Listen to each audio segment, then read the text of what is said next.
Hi, everyone. Wah! Welcome to a podcast will save this relationship. I'm Sarah Shear. I'm Josh, he, him, and today we have Simba from The Lion King. Okay,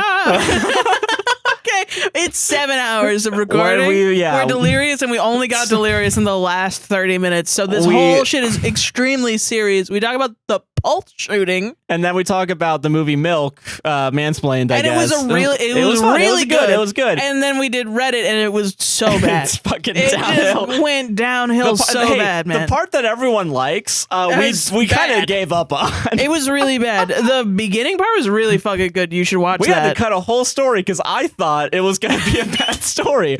We also recorded 2.5 hours of what we thought would have been the original podcast, but as well as Sarah worse. versus Matt Damon. But it got too serious for a comedy Reddit podcast. Yeah. So that'll be a Patreon exclusive. So that's why we've recorded for 7 hours, even though this podcast is only like 10 minutes. Why the fuck do we do this to ourselves? I don't know, man. But if you, all the timestamps are down in the description. Don't forget to like, comment, subscribe. It really is shocking how bad we are at this, but it's like our main job. It is our main job. It's honestly fucked up. Like, I don't know how people aren't mad at us all the time about being bad. I don't want to burst that bubble, but I mean, oh my! I'm waiting for it. Holy crap! The shoe will drop.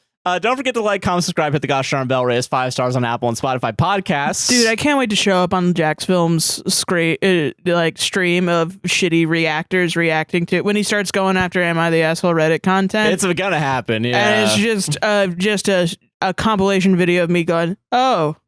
Yep. That, and also it'll be just me being, yeah. Huh. Interesting.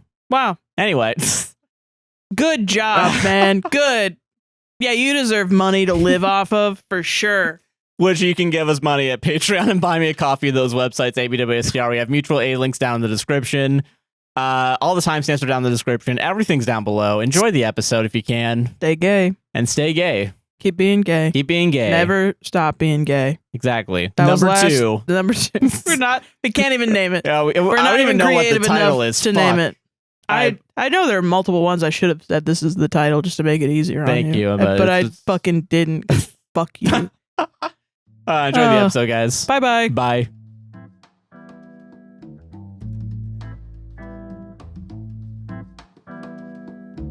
All right, for real this time. All right, this is actually the episode. Yeah. All right. It's 5 p.m. Monday. We're gonna get this out. It's going out. Josh, you're doing good work right now. You're doing really good. Thank you. Wow. Joshua, okay. you're good. You're good at this job. You're the best there ever was. Thank you. I appreciate that. How you doing, Sarah? I am doing good. It's gay. It's gay. Happy gay. Happy gay, man. I'm tired as shit, man. I'm tired as fuck. As a monolith for all the gays, we're tired. You're the spokesperson for the group? I'm the person, yeah. I'm the only gay person. What? Solipsism mark? Hell yeah. I'm the only real person that exists in this world. Yeah. And I happen to be gay, so therefore the world is gay.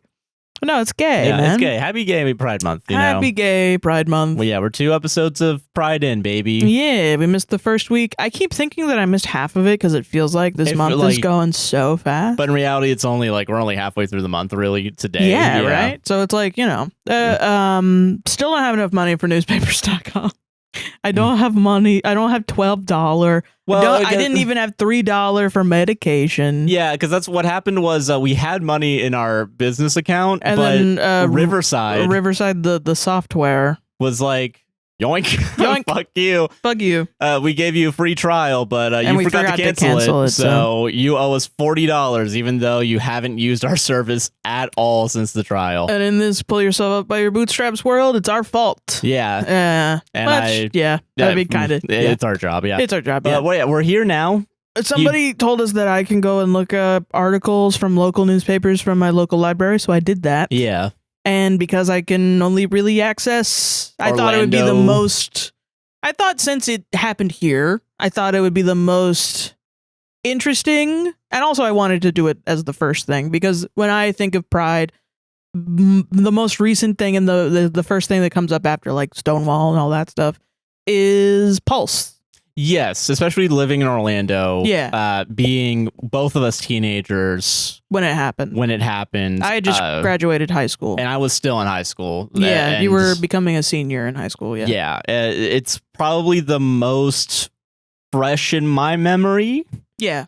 And I think, and I know I've talked about it before, like, that was such a fucking turning point, I think, in, like, the idea. Because, like, what is it? Like, I woke up the morning that it happened, which we found out, like, it happened, 9-year anniversary was 4 days ago, I think. Yeah. Or when we're recording this. Yeah. It happened June 12th, 2016. Yeah. Yeah. And I remember that morning very clearly because I woke up, the estimated death count when I woke up was, like, maybe 5 or 13, one of those two. Yeah, it was something. It started at like 5 and then it went up to like 13. And then it went up to 50. And I think at the time it was like 51 or 2. And then now it's like 49 is the official. Yeah. Like, yeah. Yeah.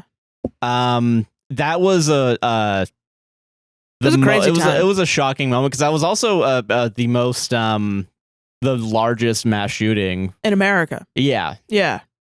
Which pre that, I think it was like, I grew up thinking that the largest mass shooting was like Columbine was the biggest one. Yeah. When I was a kid, and it was when people were talking about mass shootings, it was Columbine as kids going into a high school and shooting up a school. Yeah. And then it became, I think Sandy Hook. Sandy Hook, yeah. Was one, but I don't know the death toll off the top of my head. No, yeah, me neither. And partly blame Alex Jones because I remember at the time I had a substitute teacher that put on the Alex Jones video that went viral. Jesus Christ. Claiming that actually a bunch of kids didn't die and that the parents were crisis actors. And so that cemented a hatefulness for Alex Jones in my heart. Yeah, which honestly, well-deserved hatefulness. Fuck that guy. Well, I mean, yeah, because I was like a freshman in high school. Jesus. And I just remember putting my head down and being like, I'm being forced to watch this by a substitute teacher. I'm gonna not watch as much of this as I can. Fuck this. And the kids around me are like, wow, look at that. Oh my God, they're lying about it? That's crazy. And, it was in the style of like, if you remember like Illuminati videos, conspiracy videos. Yeah. And I remember like kids would watch that. And yeah, I mean, isn't that shivers, so crazy? Man. Yeah, and I mean, yeah, memory lane, Good time. Yay. But no, I remember waking up on. We talked about it in our warm up, which we didn't realize was a warm up until went 2.5 hours in. Yeah, and it's the Pulse shooting is interconnected with like everything else. When you look at things intersectionally, the way they are, to me, it's the most realistic. The Pulse shooting is interconnected with a lot of other issues: gun control, domestic terrorism, racism, Islamophobia, because people at the time were trying to blame this on ISIS. Not just ISIS, but also Islam in general. Yeah, and there was a newspaper article we read in the warm up that was so awful. Yeah. That I think we also looked at each other like, this is not. It's not for the comedy podcast. For the main one, we'll put it up on Patreon. Yeah, because I do think it's important to mention and to talk about. Yeah, because what is it? The thing about like with domestic terrorism is that when it comes to like Islam specifically, we have been trained by the media to assume that all terrorism done in America is by Islamic extremists, but in reality, and not even trained, just trained, yes, but also lied to. Like there is a machine that is made to make you think that the people doing this are doing, like the most recent shooting, the Minnesota assassination of a Minnesota setter. What was the media's first reporting on it, or at least people's first reaction to it, was that it was a Democrat that killed a Democrat. And now, because there's a bunch of, I feel like pretty obviously police planted flyers in the guy's car that had the No Kings text on it, not even logo or nothing identifying. It's just like somebody scribbled with a Sharpie No Kings and then put it through the police sanctioned photocopier. And now we're pretending like we can't track that, even though the FBI absolutely can. But also, guess who's running the FBI right now? Fucking someone that's in bed with Trump, of course. So what's going to happen? So they're not going to look into that. But like, they will look into it if you print out fucking anti-Trump posters or something. Yeah, well, and to bring it back to what I was trying to say, like domestic terrorism, like most domestic terrorist acts that happen in America are done by Christian nationalists because that's the predominant religion that's in the United States, which makes sense. Or just American citizens. Yeah, American citizens radicalized against something. Yeah. Some form of bigotry in some way. And you can pick literally any of them.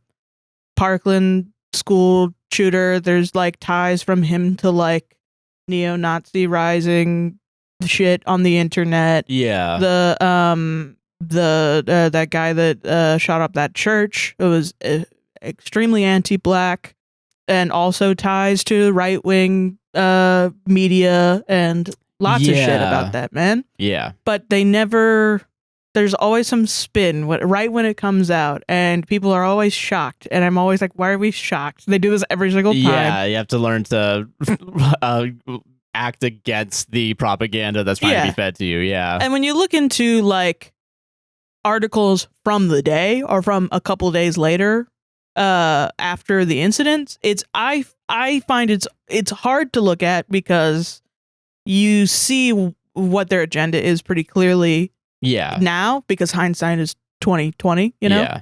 But it's like printing shit in 2016 that I'm like, they weren't this upfront in 1920. Like in 1916, they weren't this upfront with their racism. Like that's so wild. But yeah, it was like a very Islamophobic saying that if it didn't mention gun control, didn't mention anything about homophobia that would have actually helped. Yeah. Didn't mention it that this was even a racially motivated crime at all, even though it happened in a gay nightclub on Latin night in the middle of Pride. Nah, it's just a coincidence. Just a coincidence, and the guy said he follows Islam, so gotta ascribe the whole religion to this one guy. Yeah, and also what's even more disgusting, as we read it was very much like, be suspicious of your local Muslims. Be suspicious. Yeah. Even if they're not radicalized, they might be. And that's some of the most dehumanizing, awful rhetoric that the Orlando Sentinel definitely allowed. Was okay with putting out. Yeah. Put it in there, baby. Fuck it, whatever. Fuck it. I'm the Orlando Sentinel, and I'm a fucking rag, and I'm gonna put this shit in there. We need those clicks, baby. We need those clicks. Anything for them clicks. Christ, man. But there also was a great article about people lining up to give blood immediately after. Yeah.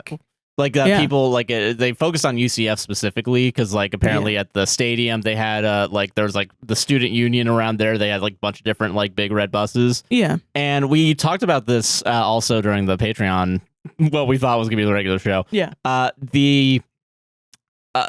was the time we learned that yes, it's good to donate after a tragedy or after like a big event happens like that. But you should wait a couple weeks. Also, depending on how many people are actually donating blood at the time. Because blood has a expiration date. Yes. I think we learned it from that. Because I think people were really... I think you and I probably did. Yeah, for sure.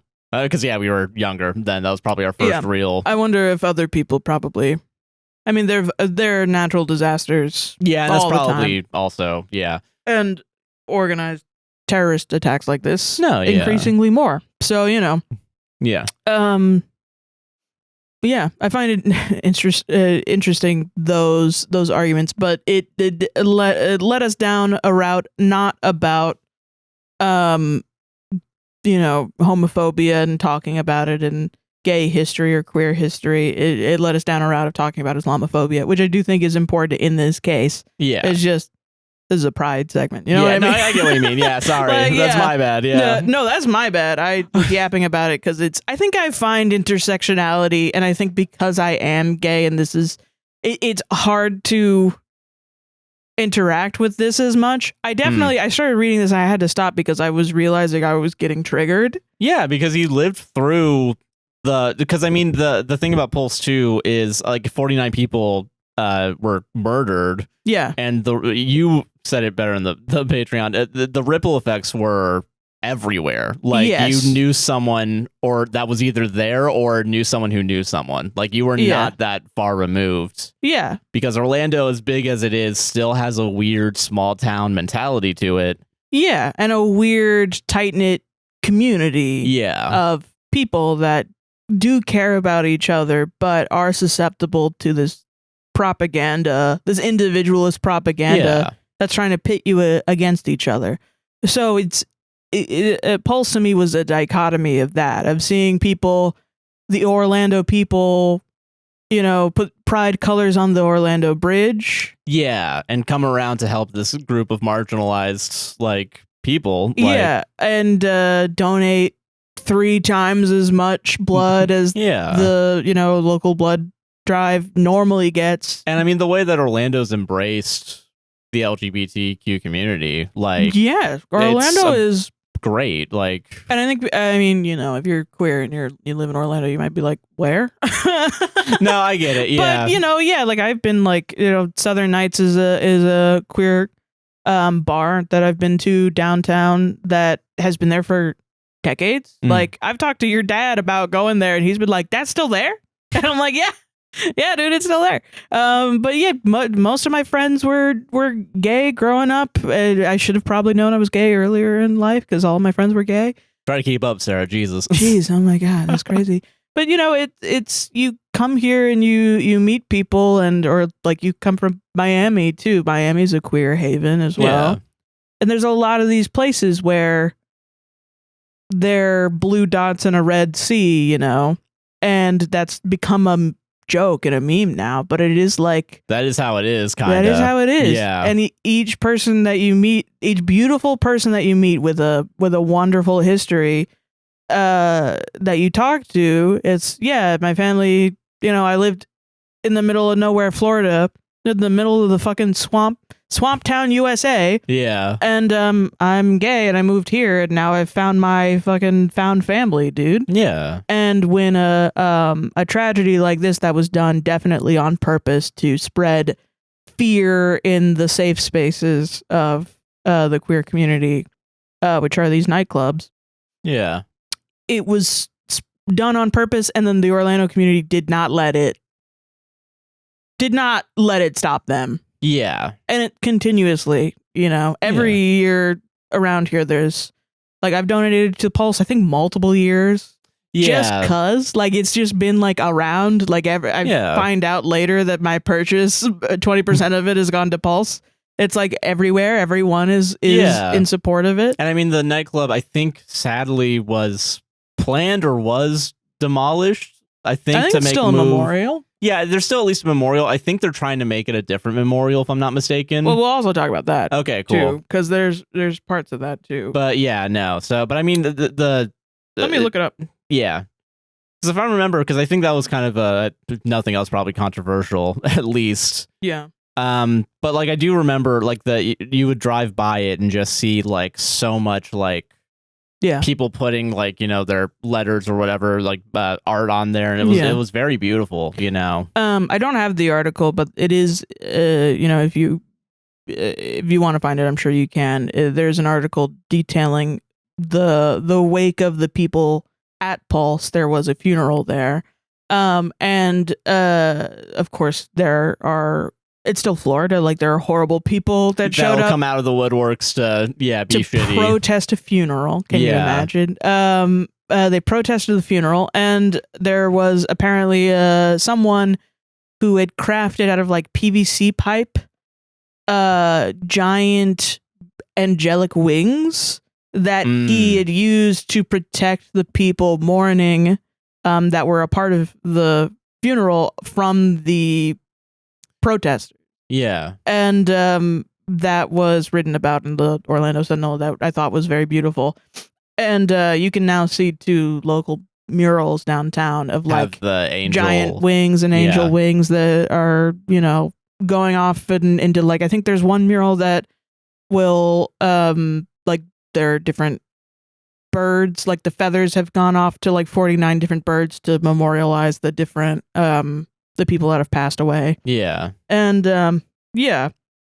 So in late 2023, City of Orlando purchased the Pulse site and is committed to taking a thoughtful, collaborative approach to understand the history of the effort to create a memorial up until this point. It wasn't just a place, it was a community, it was a family. On June 12, 2016 at 2:02 a.m., nearly 300 individuals were celebrating Latin Night in the nightclub when those feelings of safety and of belonging were shattered forever. At the time, it was the largest mass shooting in U.S. history and took the lives of 49 angels while leaving dozens injured. A city that was heartbroken and a nation and the world grieving with and for Orlando and those impacted. All too often, tragedies such as this can divide a community, but not in Orlando. The victims, families, survivors, first responders, trauma teams, political leaders, community advocates, and those mourning for our neighbors chose to show the world that chose to show the world that our community was and still is Orlando united. The city of Orlando plans to work closely with survivors and family members through a memorial engagement process to design a memorial that reflects their desire for a place of solemn reflection that honors and pays tribute to the 49 angels and serves as a place where the victims' families, survivors, first responders, and our community can go to honor, unite, and remember this heartbreaking moment in our cities and our nation's history, while also serving as a reminder to the world that Orlando is and always will be an inclusive community where every person is welcomed. Yeah. And that is from the pulseorlando.org website. So yeah, I think that's great, honestly. Yeah. Because I know since then, a lot of the news about Pulse has been, what are we going to do? What's going on with it? What's happening with it? And it, from what I've seen, I have like one article that's just like from an Orlando Sentinel that's like, at 30 words or less, tell us what's on your mind. that they published and somebody mentioned Pulse. Yeah. And so it's just like, this is just a random person. Yeah. That I thought was, I think this is crazy. But I'm also like, I guess I don't understand. But I don't know. Maybe I'm just not business minded enough. I don't know. Mm. And it's entitled 30-word rant from June 30th, 2016. So this is like 18 days later. Yeah, 2 weeks almost, yeah. Or almost 3 weeks, yeah. Jesus, okay. So like a fortnight later. God, okay, so what's this fucker gotta say? I hope it's good, because I will say I'm not feeling so confident after hearing some of the shit people were saying. So if you want to know what the fuck was getting in people's craw about politics on June 30th, 2016, the what sticks in your craw about politics, government, or public policy? In 30 words or fewer, tell us what's pestering you. Call blah blah blah or email blah blah blah. The best rants are published on Thursdays. This is one of the best ones? Okay. Apparently that were, I guess... This was curated by... Or they didn't have enough space because no one brought one in? Or... Yeah, I mean, probably both, you know? Like, shit. Gun sales should be allowed for law-abiding citizens? Has anyone ever intentionally broken speed limit laws? What? That's one.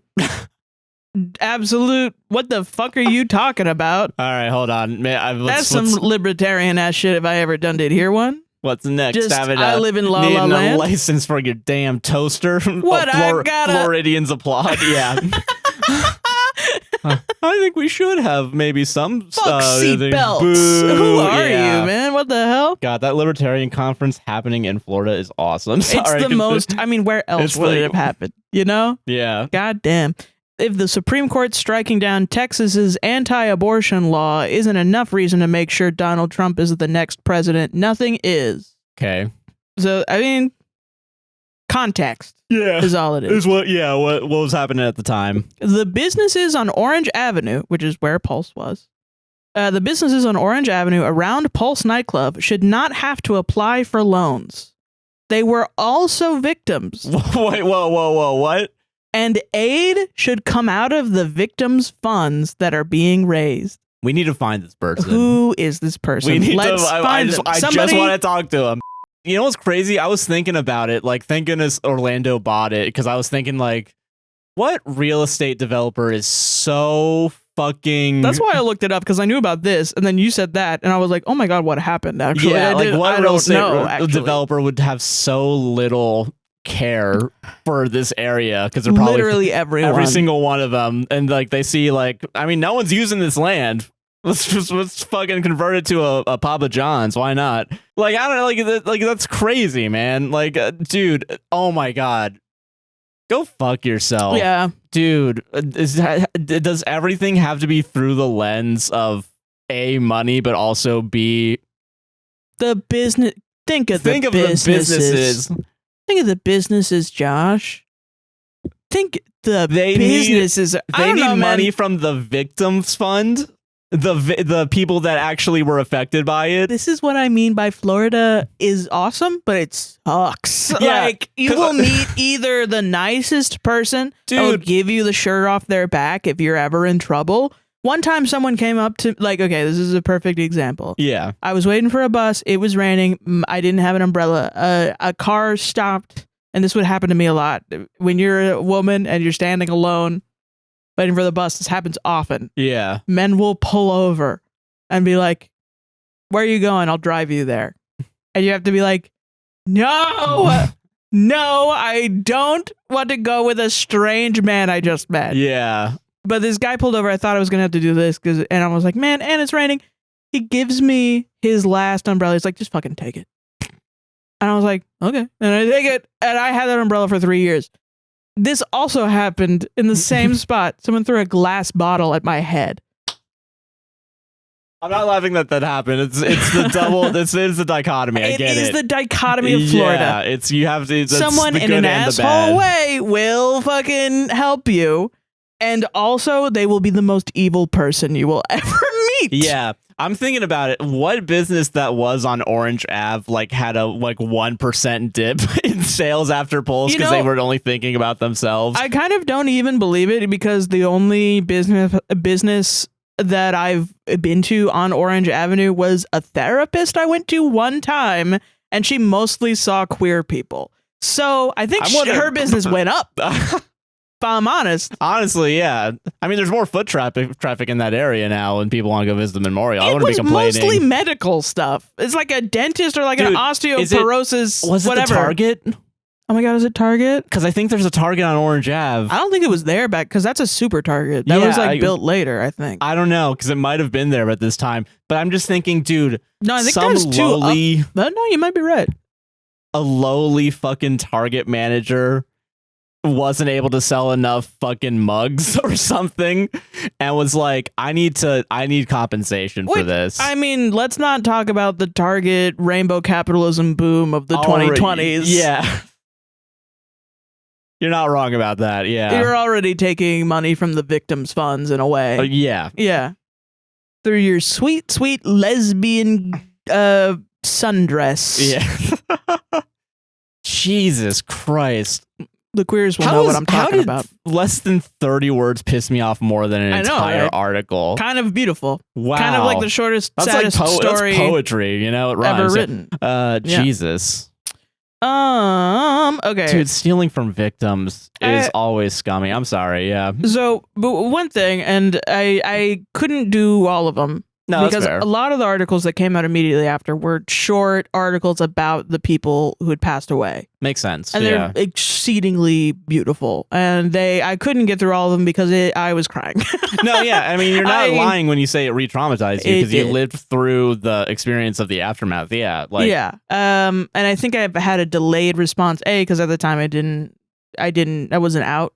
And B, I think I was we talked about it in the warm up, but I was you were already desensitized to like shootings. Yeah. Because I mean, especially in Florida where you had Christina Grimmie just happened also at the Plaza Live, so that was around, which I mentioned there. Apparently there was another shooting in another nightclub somewhere else too. So it was like I woke up and I was like, another shooting, and I got a call from my dad who was crying just at the idea of this many people being shot. Yeah. And because he was from a time where that didn't happen on American soil, and that shocked him. Mm.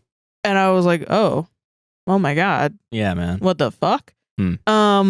So I think I tried to run away from it because that is something that I do. I get it. Yeah, it's a defense mechanism. Yeah. Yeah, like I try to distract myself from things. Yeah. So then looking back at it, and I do implore you, if you are interested, and just in general, to remember the 49 people who were killed in this horrific incident. To go to I think on the Orlando, we've been making fun of them for a little bit, but on the Orlando Sentinel. Listen, when they hit. Like, I mean, yeah. Yeah, they do hit sometimes. They have bios of all 49 people, and to just peruse them and like learn about these people's lives, I think is really important. But I have 3 of them that really impacted me. Yeah. This one is called Amanda Alvier, and I hope I'm pronouncing her name right. Amanda Alvier loved taking selfies. The 25-year-old from Polk County had reshaped herself over 2 years, shedding 180 pounds with the help of gastric bypass surgery and daily workouts. She documented her transformation with her phone. Can you tell I look better? Can you tell I look cuter? She teased her brother, Brian Alvier, 32. Her brother's house in Lakeland was flooded with worried friends Sunday because she hadn't called her parents, and that wasn't like her. She was meticulous about calling home, letting my parents know if she was coming home, staying out, or staying with friends, her brother said. Amanda had spent Friday and Saturday shopping with Brian's daughters, Bella, 12, and Zatanna, 8. She had spoiled them with clothes. She was a fashionista. She liked to look good, and she wanted her girls, to look good, he said. She liked to make them look very good.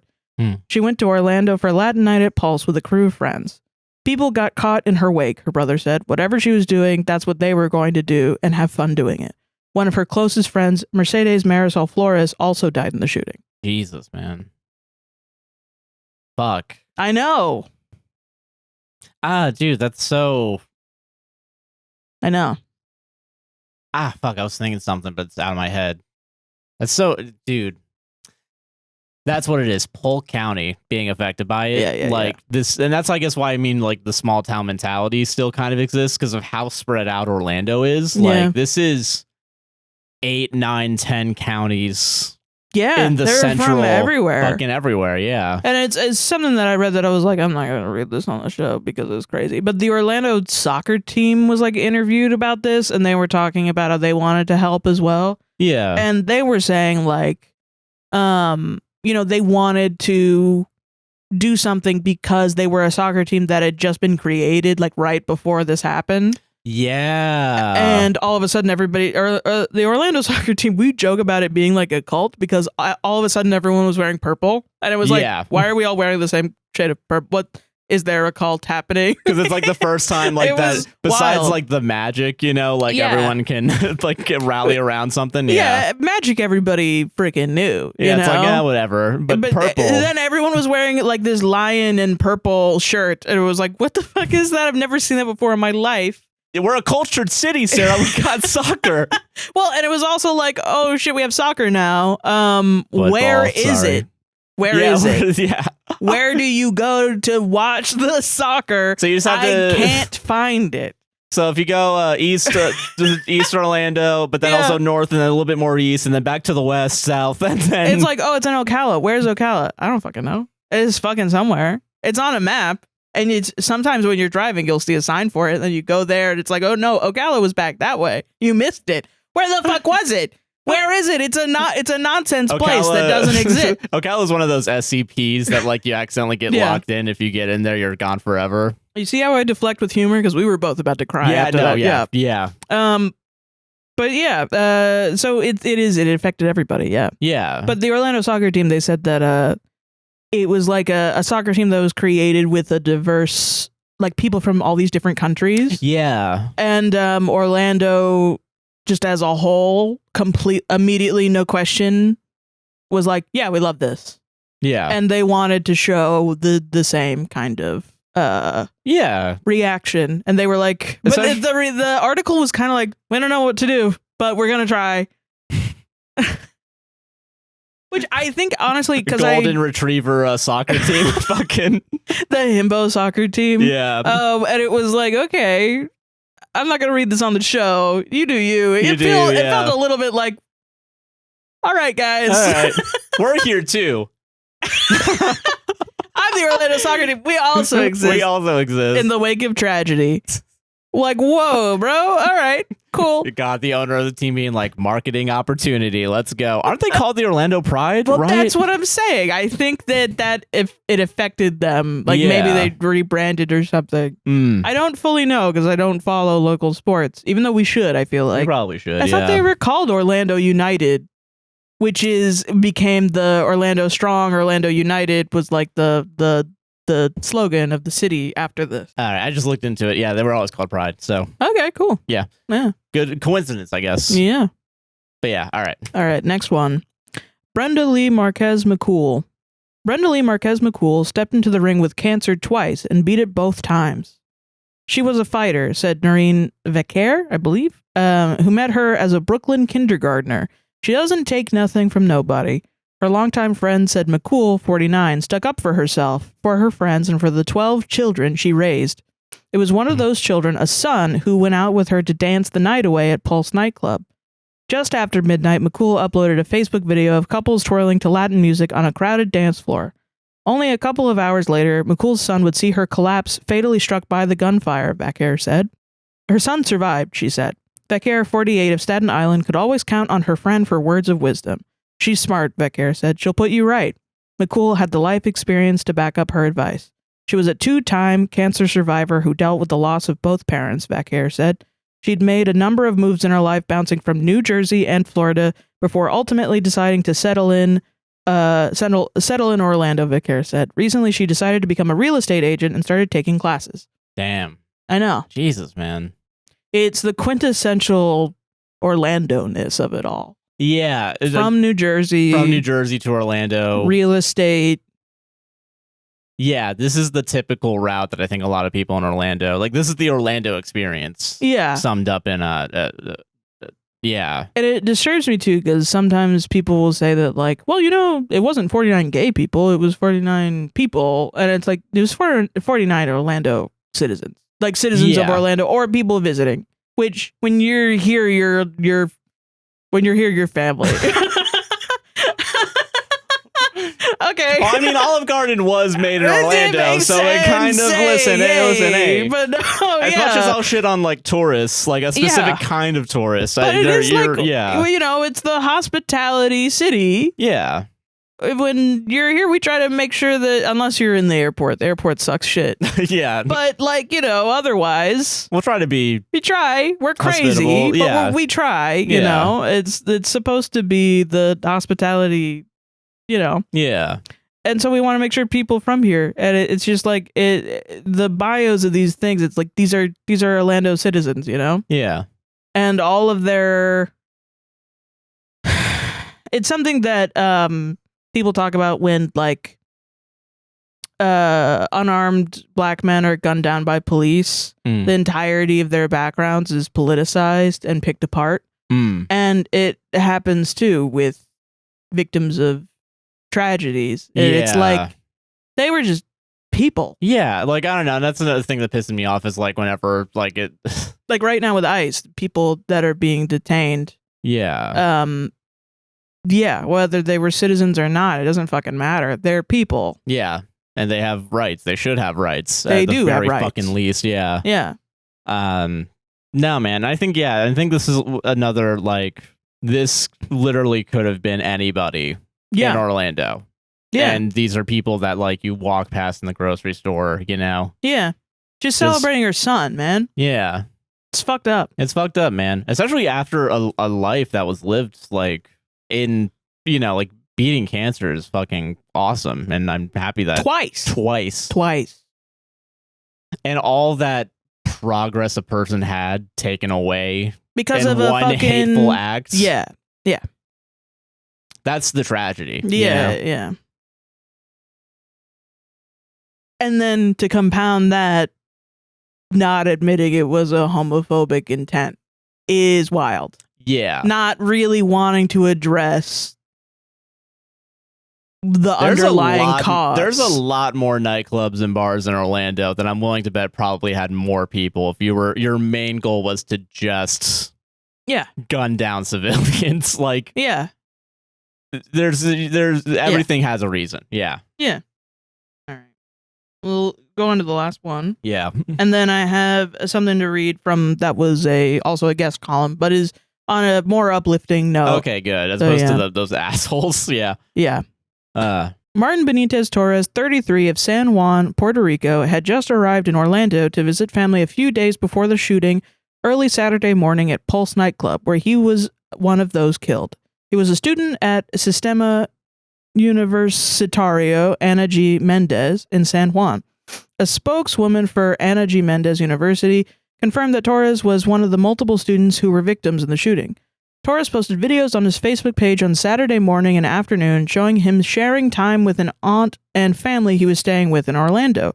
He recorded a walking tour of the apartment property grounds to show friends and relatives back in Puerto Rico, and showed food sent to Orlando by his mother, Miriam Torres of Galateo, Puerto Rico. Sister Nelly Jeanette Benitez posted memorial photos of Barton on Facebook. A cousin, Sonia N. Craps of Orlando, posted the following on Facebook with the photo of Martin. Going to miss that big smile, always happy. I can't believe that my cousin is gone too soon.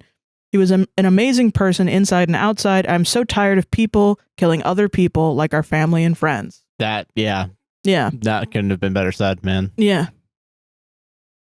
And that's like especially Central Florida having a very large Puerto Rican population, if I'm not mistaken. I think Florida as a whole does. Yeah.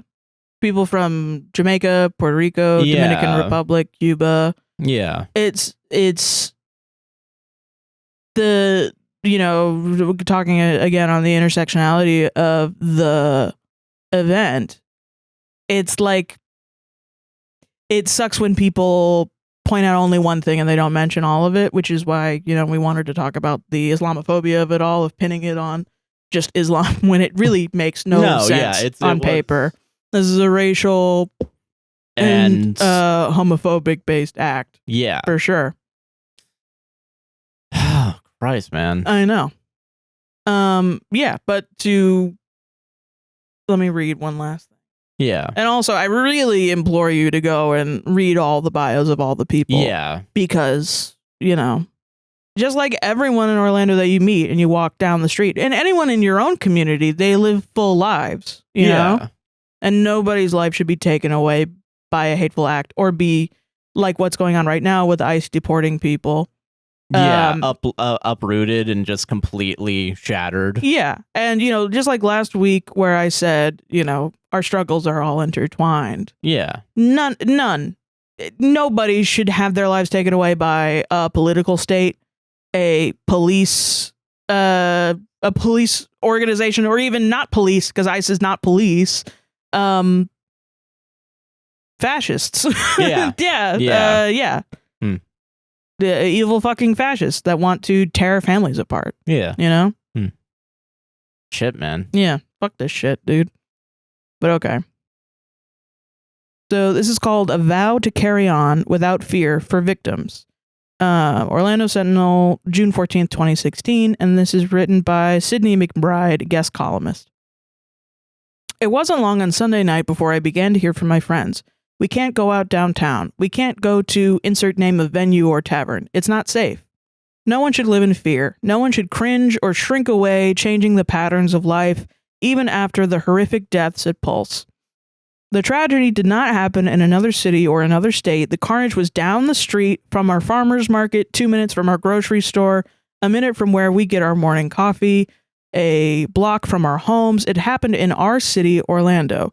These were not strangers or tourists. These were our neighbors, our siblings, our classmates, our friends, our lovers, our sons, our daughters. It happened to our people. As a community, how do we respond? We grieve, we mourn, we donate blood, we give back, we pray. We stand in line in the heat for hours to donate blood. We are a city of businesses that went to work Monday to donate food, time, and resources to those in need. We are a city of first responders who never went home, never stopped working, and never stopped saving lives. We are a city in mourning, feeling sad, but determined to bond together. Sad? Yes. Scared? No. Tomorrow, after all, isn't promised to any of us. Gay or straight, black or white, Democrat or Republican, no one has a guaranteed tomorrow. So this is not a time for politics or agendas or any more hate. It's a time to reflect, to learn, and to respect the lives lost. We'll listen closely to learn more about the victims and their stories and successes and loves. But the one thing we already know about them, or we should know, is that these people lived authentically. They were examples of being who we are and loving who and what we want, people who live their lives to the fullest. Let's follow their lead. Honor the lives lost, promote what we love instead of bashing what we hate, live without fear, fill our city with hope and happiness, be bold, be authentic. Let's make your life in Orlando stand as examples to the entire world that hate cannot and will not stop a community from accepting others for being who they are. We are Orlando. We will not cower at home. We will not stay inside. We will live bravely. We will live acceptingly, and we will live together. To honor those who were living Saturday night but did not live to see the dawn. Writers 30 and under are invited to try their hand at becoming a new voice to explore topics from pop culture and music to politics and faith. Enjoy essays of about 650 Thanks, words to Sentinel. new voices Really, at really, OrlandoSentinel.com. really Include a high-resolution JPEG photo of yourself. Thanks, Orlando Sentinel. Fuck, man. But yeah, you know, and people talk about this during the AIDS crisis. Gay people were protesting during the day and dancing at night because you couldn't give up happiness. Yeah. You know, you couldn't just... You have to have something worth fighting for, you know what I mean? And yeah. Like... Which is, I think, why when we talk about politics, I think sometimes I feel like I'm being glib when we joke about politics. But that's how I deal with it, is we're joking so that we can continue fighting. Yeah, because otherwise, otherwise talking about shit that happens like this, you know? Yeah, I'd just be doom scrolling and bed rotting. Yeah. And I can't do that. Yeah. That's not right. I'd go to the fucking convention center to work and just have to listen to the worst shit imaginable. And just be like, yeah, totally. No, whatever. But no, it's, you do something, you know? Yeah. You talk about it. Fuck, man. But yeah. And it's so pivotable. It's so, it's the pinnacle of, I think, gay culture in the wake of tragedy is we have to stick together as a community.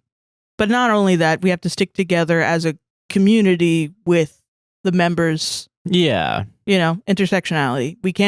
You can't be queer and say, well, yeah, but we're going to push out trans people. Well, I'm only LGBT. Yeah, no, I'm only LGB. That's it. No, trans people are part of our community. Yeah. Oh, well, but I'm queer, but I'm going to push out, I don't care about black gay people, or I don't care about the black struggle, because I remember in 2020, you know, George Floyd was happening during Pride as well. Yeah. Yeah. You have to, we stand in solidarity with each other. I'm queer, but I don't care about Palestine because, and you know, there's been a big push about, well, in Palestine, they don't like queer people, blah, blah, blah, which is not even true. Yeah. And then they find out that their gay marriage is illegal in Israel. And it's like, oh, huh. Well, they have a right to defend that's okay, not having I guess. gay marriage. Jesus. The fuck ever. Oh. But no, there's always going to be propaganda to make sure that you don't have solidarity with the people around you. Yeah. And it's just that. It's just lies. It's just lies. And you have to say, no, shut the fuck up. I'm not going to listen to the lies. I'm going to look into the truth and know what I believe in. Yeah. And not be an asshole about it. Yeah. You know. So, yeah, I get that, man. Yeah, dude. Yeah. I do think I have time to talk about milk. And I do think yours is actually going to be better than mine. Mine's a very emotional filled thing, but I feel like you have more of like a better analysis, I guess. I'm going to say, first of all, I recommend watching the movie. The movie also is not based on, but used a lot. There was apparently a documentary that came out, I think, 1982 about I want to get all the names right. Harvey, I wrote it down like a nerd. I didn't even write down the plot to this because I think there's a lot going on and a lot of ideas that are being talked about. But it's about Harvey Milk, who I believe was the third person nationwide and the first person in California to be gay and elected into public office of any kind. And it's about his he was assassinated, basically. Oh shit. No, yeah, it's an assassination because it's in the movie, and the way that the movie kind of frames everything is like him reading out his will, basically. Oh like, shit. And the framing is like 9 days before he was killed. He's reading out his will just in case. Yeah. Oh my god. Kind of. Yeah. Yeah. That's a baller framing. Yeah. Yeah. It's telling his entire story from like moving to Castro Street in San Francisco, and the Castro district is eventually what it became, and it's like I'm assuming still a hub for like LGBTQ people, you know. Okay. And I really enjoy how this movie tackles all of its issues and also talks about not just local like San Francisco. Because at the time, and I was telling you during the Patreon a little bit, there's a ContraPoints videos on, what's her name? Anita Bryant. Right, yeah. I know the last names, the first names are going to fuck with me, I think, so sorry. I keep thinking about 80 Bryant from SNL. Yeah, that's another thing too. But Anita Bryant was kind of the figurehead. At first, she was a spokesperson for Florida Oranges. Yay, Florida. Oh, man. Come on. I'm sorry. God damn it. Yeah. All the good, positive rep we just did. Well, it wasn't in Orlando. She wasn't from Orlando. But this is Miami. So what's Miami-Dade? Okay, different. Yeah. Yeah. Different, all right? Different. But yeah, so Miami-Dade, there was a law that was being passed, that was like, you can't discriminate, employers can't discriminate based on sexuality. And she worked fucking overtime, going on TV, ruining her career to the point where she was not doing any acting. Holy past shit. Like I want to say the 80s or 70s, I think, like whenever this was happening. Yeah. And she was able to get it revoked, that law. Like they voted on it, the public voted on it. It was like 61-30. Which was, what was the law again? It was the one, it's you can't discriminate based on sexuality. Yes. Yeah.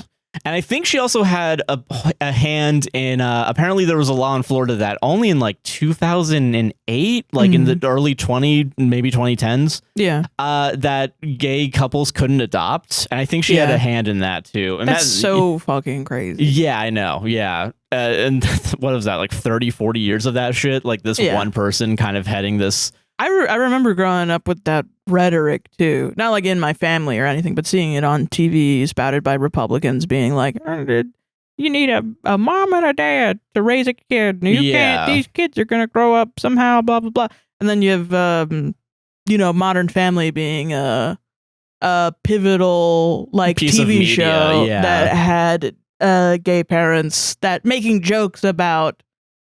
Like, I remember it's such a funny fucking episode where their kid, Lily, is saying to people that she's gay, and they're like, oh no, people are gonna think that we're brainwashing our kid into being gay, and it's because she thinks that, since she knows people like culturally, like she thinks she's culturally gay, instead of being like, oh, my family's from Italy, I'm Italian, and it's like, well, my dads are gay, so I must be gay.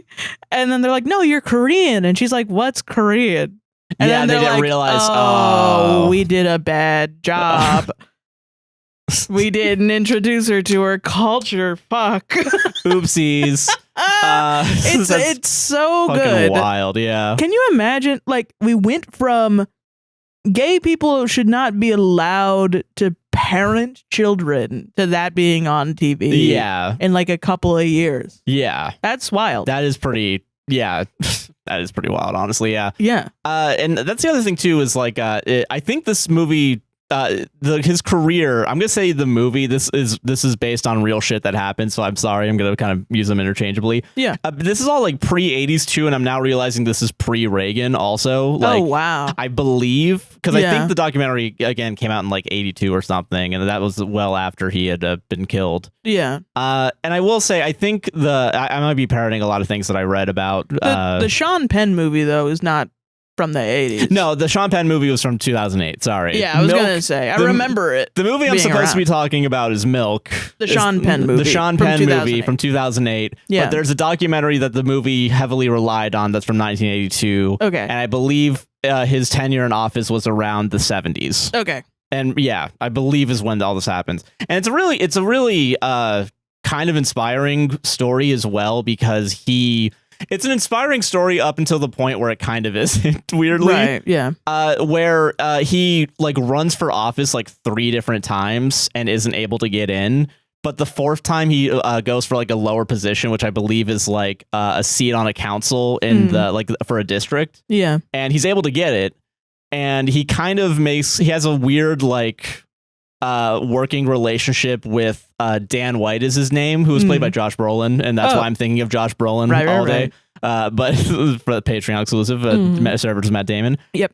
But it's kind of weird because like the second he becomes a politician is like the second he starts acting like just any other politician, because like they're talking about the idea of like, you scratch my back, I'll scratch yours. Right. But then also, Milk doesn't really help White to fight, to like get the shit that White wants done. Right. Like there's a point where like Dan White wants to not have a psychiatric hospital made in his district because he thinks it'll be bad for his or like the constituents won't like it. So Milk is trying to get past like a specific progressive policy. Right. And they're both trying to like, they both say they'll do it for each other. But when the vote comes around for the hospital, Milk is just like, nah, fucking yeah. Oh shit. And kind of does it last minute.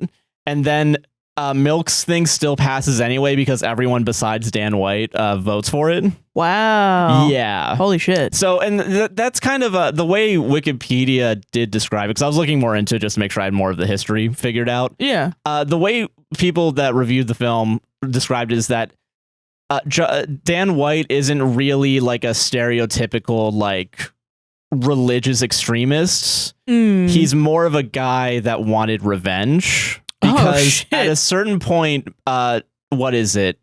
Dan White wanted to quit. Basically, he quit his position. Oh shit! And then like a couple days later was like, actually, I want my job back. And the movie shows it off as Milk lobbying to make sure he doesn't come back, because very specifically, like they're talking about like, interesting. Yeah, that's an interesting take. Yeah. Okay. Which I wonder if that is what happened. Because you got to make embellishes here and there. Right. Apparently, the way that his assassination goes is pretty much on the money. Oh wow. To the point, like even to where like the number of shots that happened are heard, the way that he was shot. Holy shit. Because what happened was Dan White snuck in through the basement window one day and assassinated the mayor first, and very specifically also did like a execution style. Did both of these murders. This is all because of a vote and because he lost his job. Well, it's slowly he quit as his it job happens. and he wanted it back. Wow. Yeah. Okay. What the fuck? And there's shit in this movie that the movie doesn't touch, which I want to talk about because I think it's also interesting. Dan White kills the mayor, is able to go get Milk and be like, hey, I need to talk to you in my office. And Milk is like, okay, sure, yeah. Oh, shit. And what is it? Milk goes in first. White closes the door. Milk turns around and already White has the gun. And he tries to block it first with like his right hand. Oh, fuck. Gets shot there. Gets shot like twice in the chest arm area. Yeah. And the way the movie shows it is it's beautiful because like he's talking. Okay, he falls down onto his knees and he's looking out at like an opera house. Yeah, and I'll explain why it's important that the opera house is shown from a filmmaking point in a second. Yeah, but like he's looking at the opera house and like it goes back to him, and then like he's shot execution style as well from behind. Oh, fuck. By White. Yeah. Wow. Yeah. And I'm saying this also because the movie immediately starts off like he's gonna be assassinated. Wow. Like we're not gonna bullshit you. Yeah. This is gonna be a tragedy, is what this is. Cause oh my God. Yeah, and I wish I had more to say, but it's just I'm shocked. Yeah. So the reason why I bring up the Opera House, early on when he moves to Castro, he has a partner that he met in New York, I believe. Scott Smith is his name. Okay. Who's also played by James Franco, and like I think James Franco does a good job, but also I think it sucks that he's done shitty things, and then like it's like God damn it. Yeah. You know? Shit. I think also hasn't Sean Penn also done shitty things? I think maybe I don't know, and actually, because I don't think of Sean Penn nearly as often. I think I know him from I Am Sam. Okay, I get. He probably got criticized for that for sure. I think. No, it was actually I remember it being taught as like a good film. Oh, really? Okay. I mean, I was forced to watch it in middle school as like a supplementary movie. So I don't know. I haven't seen it since. No, that's fair. I don't know. I will say Sean Penn, because Milk throughout the movie is like a very upbeat, like comedic guy, and apparently it's how he was in real life. And like Sean Penn's able to do it pretty well. And what am I thinking? At first, he has Scott Smith, and that's like his partner / lover, right? Yeah. And Scott Smith is like his campaign manager for I think the first 2 runs, and then he becomes disillusioned by Milk's want for political power. Oh, okay. And eventually leaves him because he's like, I can't keep doing this. Yeah.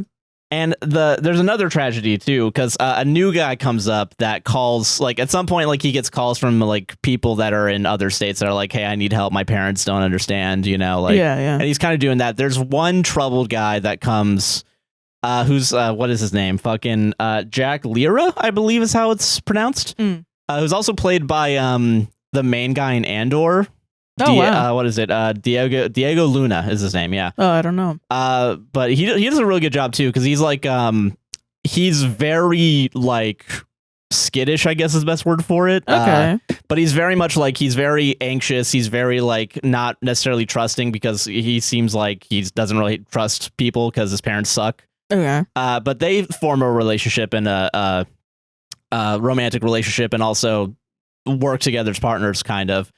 He kind of gets delusioned, but not from the same way, but like because he's not having time spent with Milk. Okay. Yeah, and like he starts like worrying, questioning, like, what are you doing? What's happening? You know, like, yeah. And eventually he hangs himself. Like, oh my God. Yeah, because of it. And it's the reason why that happens is because it's implied that like he has like some sort of like mental like issues. Yeah. So that's another like horrible tragic thing that happens too. Yeah. Eventually, when he becomes after at some point, Milk goes to the opera. And there's been a couple moments in like the film that show him and Scott Smith kind of rekindling their friendship at least. And yeah, because like there's a point where like he's having a birthday party and like Scott Smith like comes to him and is like, you know, happy birthday. They're actually being nice to each other. And what am I thinking? Milk goes to the opera and late at night calls Smith talking about next time that I go to the like, and I think Smith is like, next time you go to the opera, invite me, you know? Aww. Yeah, it's a really sad, like. So when he dies, he's thinking about the opera. And he's thinking of, rekindling with Smith. Yeah. Holy shit, bro. Yeah. This movie sounds good as fuck. It's been a long time on this show that I've gotten a chance to talk about a good movie that actually. Oh my God. This mogs the fuck out of the fucking Da Vinci Code. Yeah. So Dan White, he's they get sworn in at the same time, like they're both brought into the council that they're in at the same time, and they do the scratching your back, scratch yours, but like Milk never really holds up his end of the agreement, and sometimes actively works against White. But they still kind of have like a friendly relationship. Like White invites him to, and I think all the other council members to like his son's christening. Yeah. And I think Milk is the only person there. And that's when they also talk about like the scratching your back, scratching yours. Yeah. And kind of just slowly, like White slowly Wikipedia says that Milk thought that White was closeted. Which kind of, I think the movie does make a point, because when he's they're talking about it with in an earlier scene, I guess, like they expand on it, like with Smith and Milk talking to each other in bed, where it's like, I think there was a line about like not having friends and like being alone as a gay person. And I think that's the implication that the movie says. With White. Because White at that birthday party shows up drunk and complains to Milk about like fucking like why does everyone like you? Why is everyone like, you know, behind you? And like, holy shit, bro. Yeah. This movie is good as shit. Yeah. And because I mean, this is, I'm assuming a lot of this is based on real shit that happened. Or things that are maybe documented and implied. And yeah. Yeah. The movie's probably making up some instances for time and effect kind of like what is it, like in The Big Short, where like they have to say like, so yeah, we actually weren't in a bank when we found out that the economy was going to collapse, but this is a better framing device or whatever. I mean, obviously, but like so yeah, and so I'm describing it how the movie is. I think the documentary probably has more insight, and I also willing to bet that there was something else too that was based. Oh, okay, because we're still talking about White. We'll skip on that. So yeah, throughout the movie, slowly like White gets more and more disenfranchised from his own job. Right. And then he quits. Then he wants to get rehired. And the movie implies that Milk lobbied the mayor to not accept him back. Oh, shit. The way White also finds out in the movie is a reporter calls him and says, yeah, we just got word that you're not getting rehired. Any comment? Yeah, so like he doesn't even get it from the mayor. Like, dude, imagine being that reporter, seeing the fucking the movie Milk, and then seeing that and being like, oh, whoops, I didn't mean to do that. Yeah. So yeah, or just seeing the newspaper Harvey Milk assassinated and like, oh, oops. Yeah. Oh no. Yeah. So okay, he assassinates both the mayor and the and Milk, right? Yeah. This is not, the rest of what I'm about to say is not shown in the movie, and it's me going over a couple Wikipedia articles that I read. I'm sorry. I know Wikipedia can't be trustworthy sometimes. It's better than ChatGPT. It's better than ChatGPT, so don't get mad at me. Yeah. So you're not allowed to get mad at Josh. Yeah, for legally, this. you're not allowed to be mad at me. And actually, you should be kissing the ring on my finger. And because a straight man is talking about Pride Month, and you should be fucking bowing down. Oh my God, Josh! I don't know if I support you now. You support me whenever I do. I'm RV milking it right now. No, but I will say it's a good sign of a movie that's like, what happened? I'm going to Wikipedia it. That's always a good sign. Yeah, because it doesn't it doesn't go past his assassination, other than like his funeral, which has like a candlelight vigil. Yeah. Also, fun fact: at some point, the movie shows what's his name, Cleve Jones, as like a kid, like a teenager that's like at first is like, man, I'm not gonna fucking vote, whatever, and then at some point he joins like as like a consultant on his like campaign. Oh wow. And eventually he's the apparently the person behind the AIDS quilt. Oh really? Yeah. Oh wow. So Milk was a mentor to him, and then he went on to go do the AIDS quilt. That's which is one amazing. Of the, yeah. I want to say that's his. Yeah, because the other people are other people. Yeah. I didn't know that. Yeah. I knew about the AIDS quilt. That was also, weirdly enough, I was taught that in the same class that made me watch I Am Sam. So yes, yeah. So yeah, mixed bag. Yeah, good bad. Yeah, yeah. So okay, but with and eventually he gets like more into like the politics and stuff. But yeah, the movie stops at his funeral, and after so White apparently went to a church and met with his wife before turning himself in. Also, another thing that I think is important detail, White is a former police officer and firefighter. Oh, wow. And that's, I think, how he gets like voted in, because he's more of a conservative in a conservative district. Right. So he turns himself in. He was going to face like first-degree murder, I think, whichever one's the most severe. Yeah. Because they were looking at death penalty. Yeah, first degree murder, yeah. Yeah. However, I think the argument that was made, which is the, what is it? Have you ever heard of the Twinkie defense? No. Okay. I don't remember. I'm going to double check this because this is crazy. I think they tried arguing that he was not in the right state of mind And also it wasn't a premeditated murder. So they are able to bring it down to voluntary manslaughter. I'm going to look up what is it? I think I know what you're talking about, because I think I've heard of this. Like, he was, like, maybe crazy for doing this or something, quote unquote crazy, like insane, but not actual legal criminal insanity. Like, he just at the time wasn't thinking straight, so therefore couldn't have decided to have killed somebody. Is that what you're saying? I have it pulled up. I'm sorry. Okay. Okay, apparently, and also twinkie defense is not an actual legal term. No, I mean, yeah, it's one by the press. Okay. Yeah. It's not, what is it? A catch-all. Yeah, made on White's defense was that he suffered diminished capacity as a result of his depression, a symptom of which was a change in diet from healthy food to Twinkies and other sugary foods. Contrary to common belief, White's attorney did not argue that the Twinkies were the cause of White's action, but that their consumption was symptomatic of his underlying depression. The product itself was only mentioned in passing during the trial. White was convicted of voluntary manslaughter rather than first-degree murder and served 5 years in prison.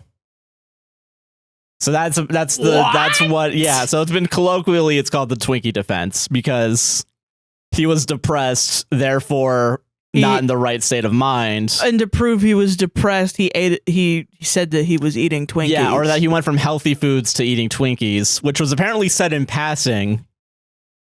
But that's kind of a crazy thing that you latch on to. Yeah, it's like, wait, why are we talking about Twinkies? Wait, hold on a second. I guess it's like a food that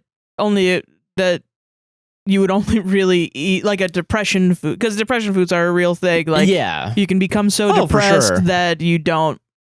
Like last night, instead of making food, I had 2 grilled cheeses. Awesome. It was baller. Not gonna lie, it's a step up from depression food I've had before.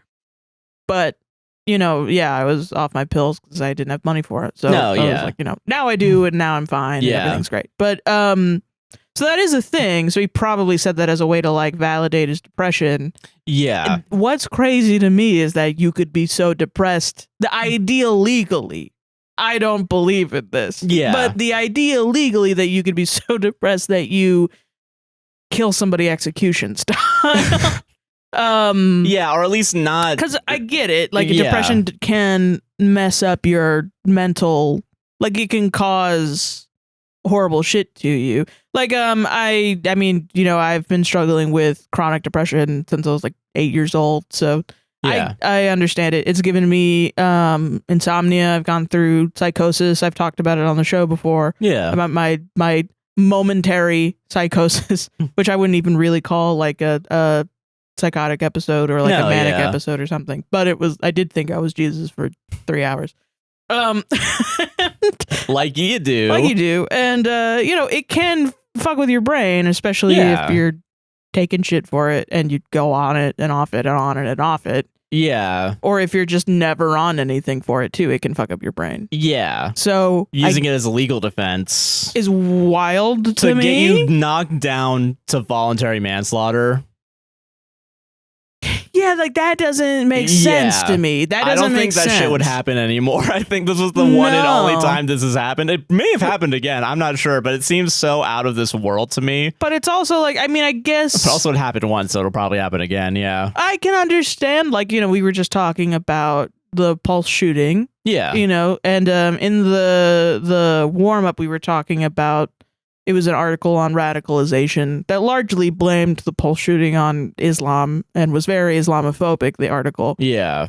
However, they were talking about like the ways in which people get radicalized, and they did mention some things that I do think are correct. It's just they're wrong about Islam being the framing of it does matter. Yeah, the framing does matter, but it in the moment, I will say I do think depression and suicidal ideation and going down rabbit holes on social media can affect, and we've seen it too. Yeah. Like shooters do go through that. No, I agree with that. But wild to just be like, all right, no, you're cool now, man. That's the wild part. That is wild. Yeah. You killed someone execution style. You still did that shit. Yeah. And like he was charged with it and he did go to jail for it, right? But I do believe there was the white riots, I believe is what happened. I assume because everyone was like, what the fuck? Yeah, what the hell? Yeah, I didn't look too much into it. I don't know if they were actually, I mean, the weird thing too is like in the movie, there's a point where they're voting on, the public is voting on Proposition 6 is what it is. Yeah. During this too, because the prop bill is actually brought up by like some shitty senator played by Dennis O'Hara. O'Hara is the Lorax motherfucker, sorry. John Bridge is his actual name in real life. How bad can I possibly be is what this character said. I'm getting ahead of it. All right, Letterman style. You even got your little notepad too. That's great. That's good shit. But no, so yeah, John Bridge is the the Brian of California because he's the one bringing the bill. Also, it's so funny because like there's multiple times where like because he's a huge pussy is the only way I can put it, and I'm sorry I'm using that word, but that's what it is. I'll allow it as a woman with a pussy. Because what happens is he's like out in public, like by himself, giving speeches like, we're not gonna allow the sin to happen or whatever. Right, yeah. And then at some point, like they're doing like a pride parade. Apparently he's driving through San Francisco. So Milk gathers his campaign team and all the media to meet him like on like a docks or some shit, like in the middle of nowhere. That's baller. And he walks out and is like, yeah, I guess you were too afraid to like confront me in public. And then Milk is like, actually, publicly in front of all this media, I want to challenge you to a debate. And Bridge is like reluctantly like gonna shake his hand to do it. Also, the way that homophobia is like very kind of like it's very obvious in the movie when there's homophobic shit going on. Yeah. But like there's some like very subtle hints of homophobia where like they move into the Castro neighborhood and they shake hands with like the neighbor and the neighbor immediately wipes the hand. Microaggressive. Yeah. And is like, you know, you're not going to join the business association or whatever. Yeah. Yeah. And at first Bridge doesn't shake his hand even though Milk reaches out to shake. Yeah. And then after the debate is challenged and everyone's looking at the media, he's like, all right, I'll shake your hand. Which that's so interesting to me because in film, that's used as a way of setting the tone of what's going on. Yeah. You know, that's a statement in film when somebody is shaking a character that you know is gay's hand and then they turn around and they wipe it off. Yeah. But in this movie, it's just still are asking to touch black people's hair at work, you know, like you can't get it through your fucking head not to do that. Like, yeah, Jesus, man. What are you talking about? Yeah, sorry. No, it's all good. Yeah. And so they show like I think 2 separate times where they're debating each other and talking to each other. Like one's in like one university, and other one's at like a radio place or whatever, like a TV station maybe. Yeah. But like whenever Milk is talking about like his side, he speaks very coherently, very, you know. Like he's able to get his thoughts out, right? Yeah. And challenge ideas that Bridge is doing. And I know, listen, I stutter, right? I know. I know what I'm about to say is kind You of... can bully this man for stuttering. He's homophobic. Well, the reason why he stutters is because he doesn't have a leg to stand on. Yeah. He's nervous as hell because he actually has to... he just has ADHD. His thoughts are going too fast. He's my Blorbo. Yeah, exactly. This politician that's a homophobe. Yeah, and wants to take away people's rights. Yeah, in the name of our Lord and Savior, Jesus Christ. Yeah. No, because he can't argue with him because the only argument he has is God. Like that's pretty much it. And God, bring me back to middle school arguing with Christians. I remember what the proposition was. It wasn't necessarily like a gay rights one necessarily. The proposition, and it was actually voted against. They won the thing. The proposition was very specifically not to allow gay people to teach students, and the arguments were because gay people are pedophiles and they'll teach the gay to everybody. They'll indoctrinate kids into being gay. Yes. And I think the measure doesn't pass, which means they won the measure. Right. Actually. Well, and that was the whole thing about Proposition 8 and Prop 6 too. Like propositions like that is they are usually worded in a way where it's like, oh, this is a good thing. So you want to say yes, when actually if you are if you knew information about it, you would actually vote no. like you read the fine print. Right. And so because people are more likely to be like, yeah, sure. You know, whatever, yeah. Nah, I don't care. If they don't know the information about it. Or now, like, depending, I don't actually know the science behind it, and I'm talking out of my ass. But I wonder now if people are more likely to be like, I don't know what that is. No. You know? Like, it's all manipulation to try to get people to not knowingly vote for shit, which I think is bullshit. You should, in general, people should be educated about it, but also the information should be easily available to you. Yeah, but if it's easily available, I can't fuck you guys over. I don't know what you're... Exactly, right? I don't know what you're talking about, Blame it on the individual, not the fucking writings of the legislature. Yeah. Yeah, cool. No, good shit. Yeah. Yeah. And I think the last thing I'll talk about, because there's one other character I wrote down that's like pivotal. Yeah. Like it focuses mostly on gay men, and I'm gonna also say like mostly gay white men. But I think it's still an inclusive movie for sure, like an inclusive movement. And eventually, like they like invite like it's really funny in the movie where like Milk hires like a woman to be like the new like press relation PR. Yeah. And all the guys are like, yeah, good luck, honey. Sure. Like, they're all kind of like really sexist towards this lady. Shit. That's a good point, though, that the movie makes. Yeah. But then, like, Milk is like, you do what you got to do. Give me an endorsement from the paper. Yeah. And then, like, she goes and leaves and comes back like that night. It's like, yeah, so you're endorsed by like 3 different newspapers. And everyone's like, oh, okay, you're good now. Like, they're fucking. Oh, man. Yeah, the name. I love lib shit like that, man. It does feed my soul. Yeah, Anne Cronenberg's the name of the real life person. Oh, okay. Yeah. I mean, it's real life. But it is like, I do love the framing. It feels very, very liberal to me. No, that, like, and a woman can do it in heels. I love that. I do. I unironically do. Something about it is like nostalgic to me now. Yeah. Probably because shit is worse and we have less rights than we did when I was born. That is true. Yeah. So, you know, there's that. But yeah. But I recommend this movie. I think it is good. It sounds like a great film. I think all the performances are really good. Yeah. And I'm gonna recommend the documentary. Haven't watched it, but I do think I'm gonna watch it at some point. Yeah. And it probably has more information. It's interesting seeing. Are you open to more gay themed Josh Mansplains? Yeah, I'm okay with that. What about I saw the TV Glow. Oh yeah. Yeah. What if I just talked about Connor O'Malley's part and like I didn't talk about anything else in that movie? I think the movie is so good that you won't. I think you're gonna forget Connor O'Malley's in it. That's fair. Okay. Yeah, because I've seen that scene and I've forgotten that he was in it because of how good that scene is. Yeah, I do know the scene you're talking about. Yeah. Yeah. I'm down for that. I will say someone did. I might have maybe after Pride's over.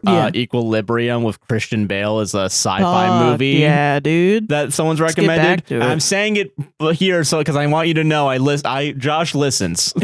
Josh listens. All right. I'm gonna probably watch that because it's apparently it seems like. Oh, was that the copy where they were like, "I'm waiting"? It was. Yeah. Which brings us to our buy me coffee segment. Oh my god! No, can you believe this was such good podcasting? Yeah. The hours that we've recorded so far. Can you believe we're gonna ruin all of our goodwill by reading Reddit stories? Hell yeah! Fuck yeah! I can't wait. Let's fucking go, dude. We're serious podcasters. We're serious about podcasting. Yeah. Ads? Yeah. What? Yeah. Yeah. Okay. Yeah. Welcome to the ad break. Hello. Sarah's fixing her mic right now, but hey, are you enjoying this podcast? Yeah. Then don't forget to like, comment, subscribe, and you better hit that gosh darn bell to be notified when new podcasts come out. Yeah. Every week on Tuesdays when we're able to do it. Every Tuesday. Always on Tuesday, including this one, maybe. Well, maybe. We'll see. What is it? It has to go out in what? 14 and a half hours? Don't tell that to yourself. But yeah, don't hit that bell, get notified when podcasts are released, and you want to support the podcast financially. There's a couple ways to do it. I'm going to start this week with buymeacoffee.com/APWSTR. Yeah, do it. If you want to send us a little tip, we'll read your message with your coffees. There's $3 a coffee. Send as many coffees as you like. And we'll read it as long as it's not racist, homophobic, transphobic, or anything similarly bad. Exactly. Yeah.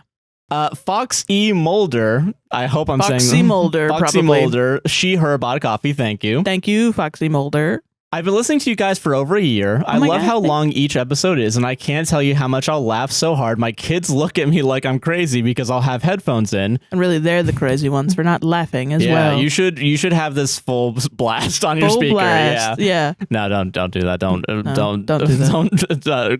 The You'll horrors. get canceled somehow. Yeah. Yeah. I have a very similar humor as Sarah and love hearing someone with the same mentality as myself. No, thank you. Josh also has a similar taste in movies, and I really enjoy his segment. Nice. I have suggested before on a TikTok live of his to watch Equilibrium with Christian Bale, and I'm still waiting on that. We're gonna get Promises kept. It's gonna happen. It's gonna happen. Don't worry. Love you guys so much, and I hope for you all the love and light in the world. Thank you very much. Thank you. You too. Yeah. As well. And that's our coffee this week. Thank you for those coffees. And if you want to send us coffee, again, buymecoffee.com, APWSTR. Hell yeah. And there's a slash in between the .com and the APWSTR. I forgot to say that. Okay. If you want to support us on a monthly or yearly basis, you can go over to patreon.com/APWSTR. Tier started at $1. You get exclusive content, access to the Discord where we have our book club as well. I think it's coming up this week. Yeah, I gotta read it. I gotta read it too. Same. Yeah. We're reading Firestarter this week, and we'll be doing the meeting, I think, on the 22nd. Yeah. Yes. So if you want access to that, it's only $1 or $3 or $5 or $10. Whatever you want. Whatever you prefer. You can even, someone recently very kindly did $20, and it's like, you could, if you want to do that. You can go as high as you want. You can change We're the not tier. saying no. Yeah. But yeah, it's a pretty much pay what you want. You get access to everything regardless of the tier. If you have $5 and $10, your name will get added to the end of the podcast, as well as in the description. And there's also a free 7-day trial for $1 and $3 tiers. Yep. And it's a free 7-day trial. Free 7-day trial for the 21 days. You get this is getting more confusing. The 7-day free trial if you join at our $1 and $3 tiers. You also get about 10, 20, I think 15% off if you get a yearly subscription. Yes. Maybe it's just 10. There is a percentage off. There's an amount off. Yeah. That's if pretty you do it, good. if you pay in bulk at the first time. Yeah. Yeah. But also we have mutual aid links down in the description. Sarah, if you want to talk about that. So of course we got Palestine. Of course we got Lebanon, Congo, Sudan. We got it all down in there. I think we added Yemen in there. I'm pretty sure. Also we have Hurricane Helene still in there. LA wildfires.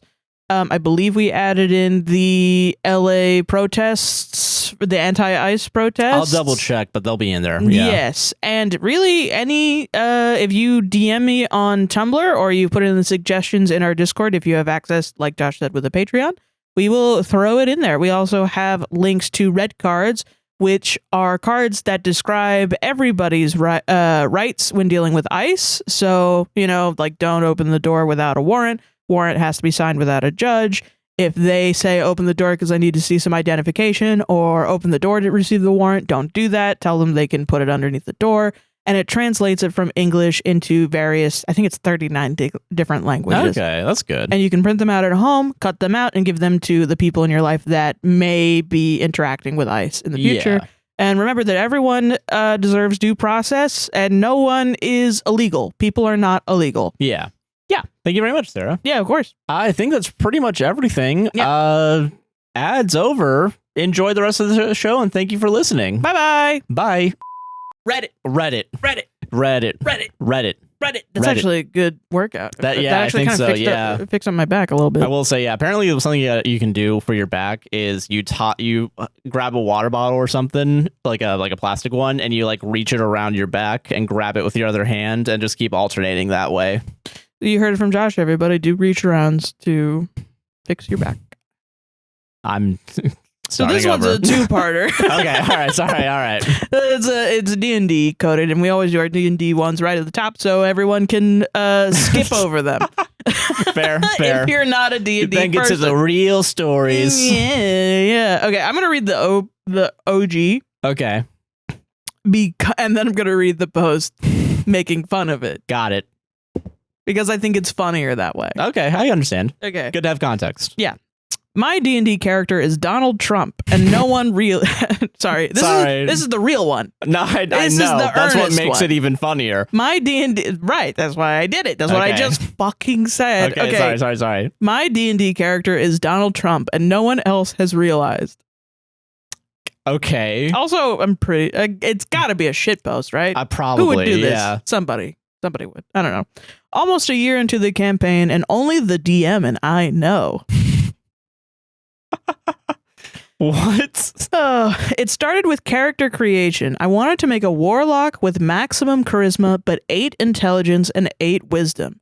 I was looking for inspiration for the stupid idiot, and I realized Donald J. Trump.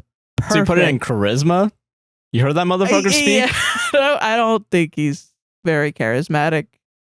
He's charismatic in the way that, like, if you, like, everybody hates your grandpa other than you simply because you have the biological relation to him, and you feel like you need to protect your own.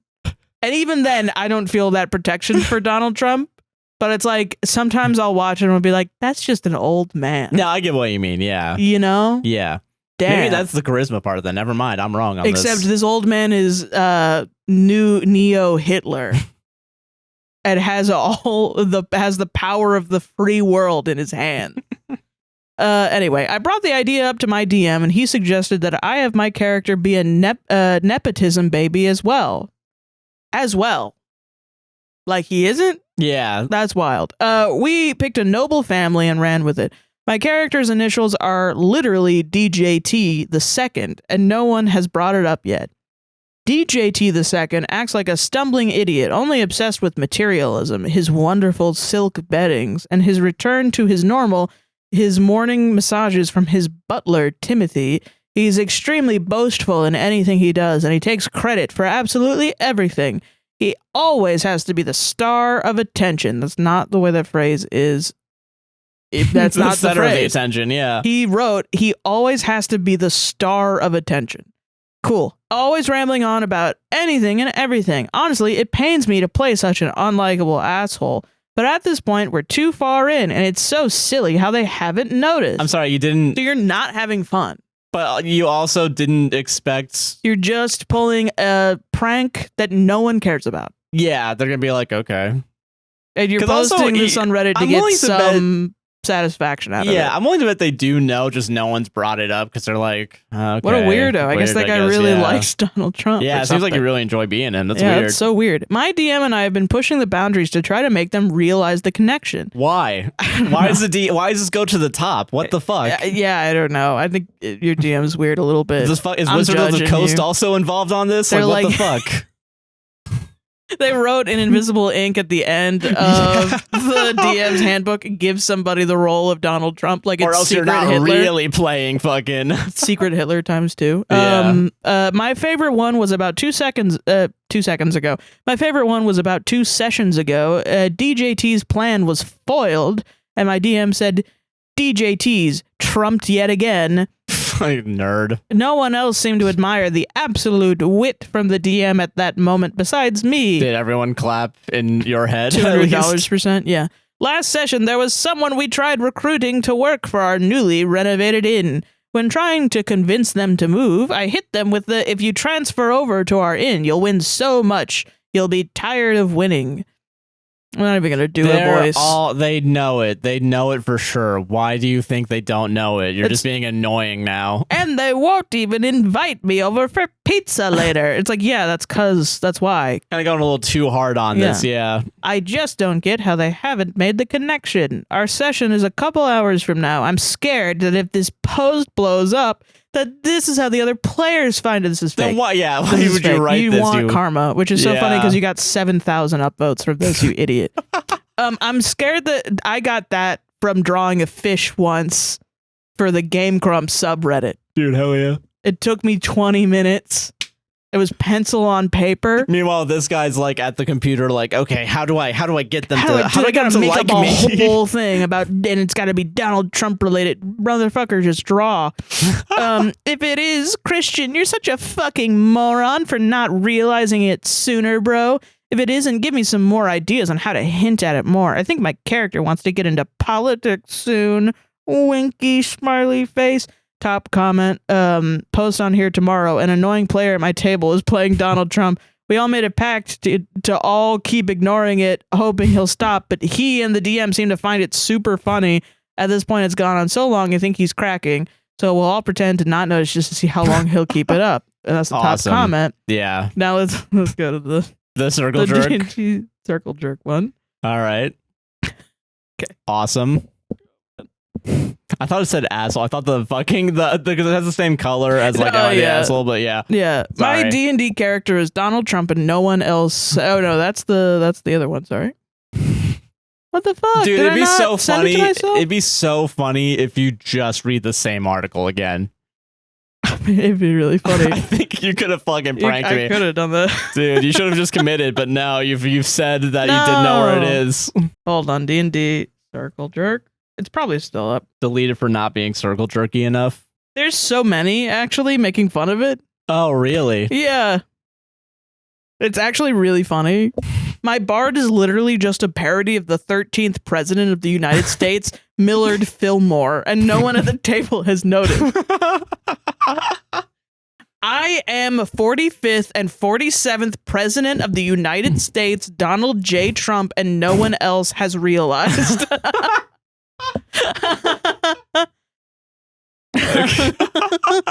About a year into the campaign, a whole year, I tell you, and only me and my wonderful DM, very good DM, knows it started when I was born on June 14th, 1946.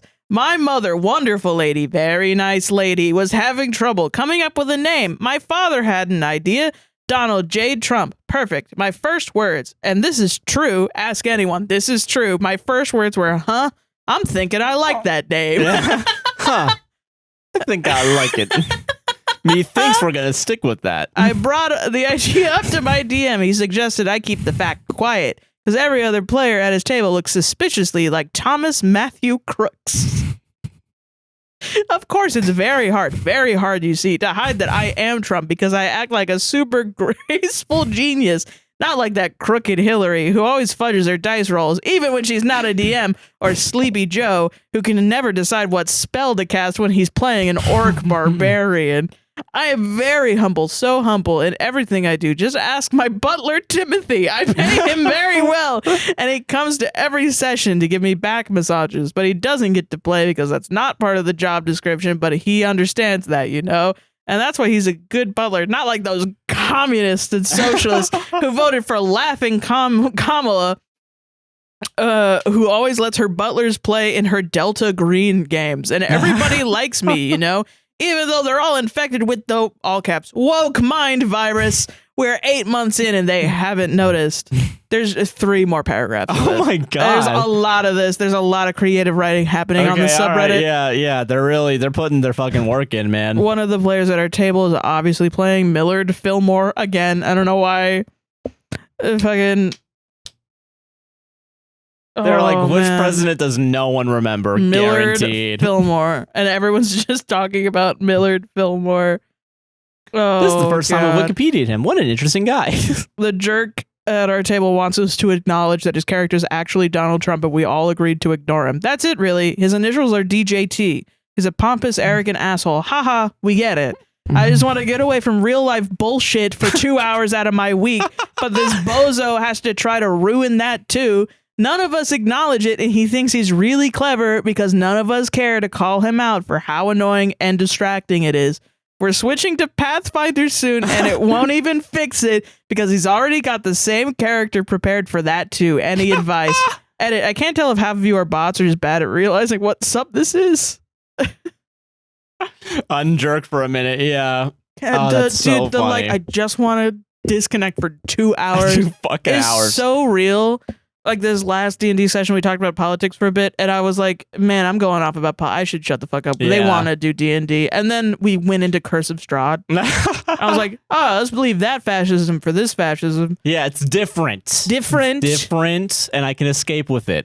It's different in that we have the power to do something. Yeah, there because you go, we have magic on our side. And we have the power of friendship and magic, yeah. Yeah. Dude, that's so funny, man. Yeah, it's great. Obviously, they know. If it's not real, obviously, yeah, but they would know for sure. It's honestly embarrassing. They haven't said anything to it's embarrassing for you. It's not embarrassing for them. Why would in this fake story, why would the DM consciously also be like, dude, that's so fucking awesome? Like, there's multiple things the DM has done wrong. A, that is it's a horrible idea. Yeah. Come on, DM, get better taste. B, do you know a player isn't liking his character? And you're doing nothing so you can convince him that he actually doesn't have to do this joke. You can actually, you can change your mind. Hey, buddy, actually, do you want to have like a better character? Like Josh plays Stephen Jenkins from Third Eye Blind. Is Josh playing actually Stephen Jenkins from Third Eye Blind? No. Josh is playing Josh if he had the name Stephen Jenkins and was the musician of Third Eye Blind, but was whisked away to Magic Faerun. Yeah, the Sword Coast in Faerun, and in the universe of Barovia nestled inside of the Sword Coast in Faerun. Yeah. That's what Josh is doing, and it's a new guy. It's a new guy. Yeah. It's not actually Stephen Jenkins from Third Eye Blind. He hasn't fucked a single person's girlfriend. That is true. Yeah. I need to catch up. Yeah. I view Stephen Jenkins as asexual in this universe. Yeah, this is the A. Yeah. A Stephen J. Yeah. Yeah. No, fucking that's because I feel like, listen, I understand DMs and like players having secrets from the other players. Yeah, that's fine. Yeah. You know, there's the classic like, I'm playing a changeling and nobody knows. Yeah, that's fair. It's fine. Whatever. But like, as long as people are okay with it. I know people don't like betrayal, and as long as everyone's cool with the idea of that possibly happening, you can still keep the details of the betrayal a secret, and it'll still be shocking later on. You know? But like, dude, that's so fucking It feels like they're bullying their friends, which is believe it or not bad. Cool. Yeah, it's actually not. That doesn't keep friends around forever. Yeah, it's actually jerk face behavior. Yeah. Kinda, yeah, a little bit. YTJ, yeah. No, YTJF, yeah. Yeah, because like fucking.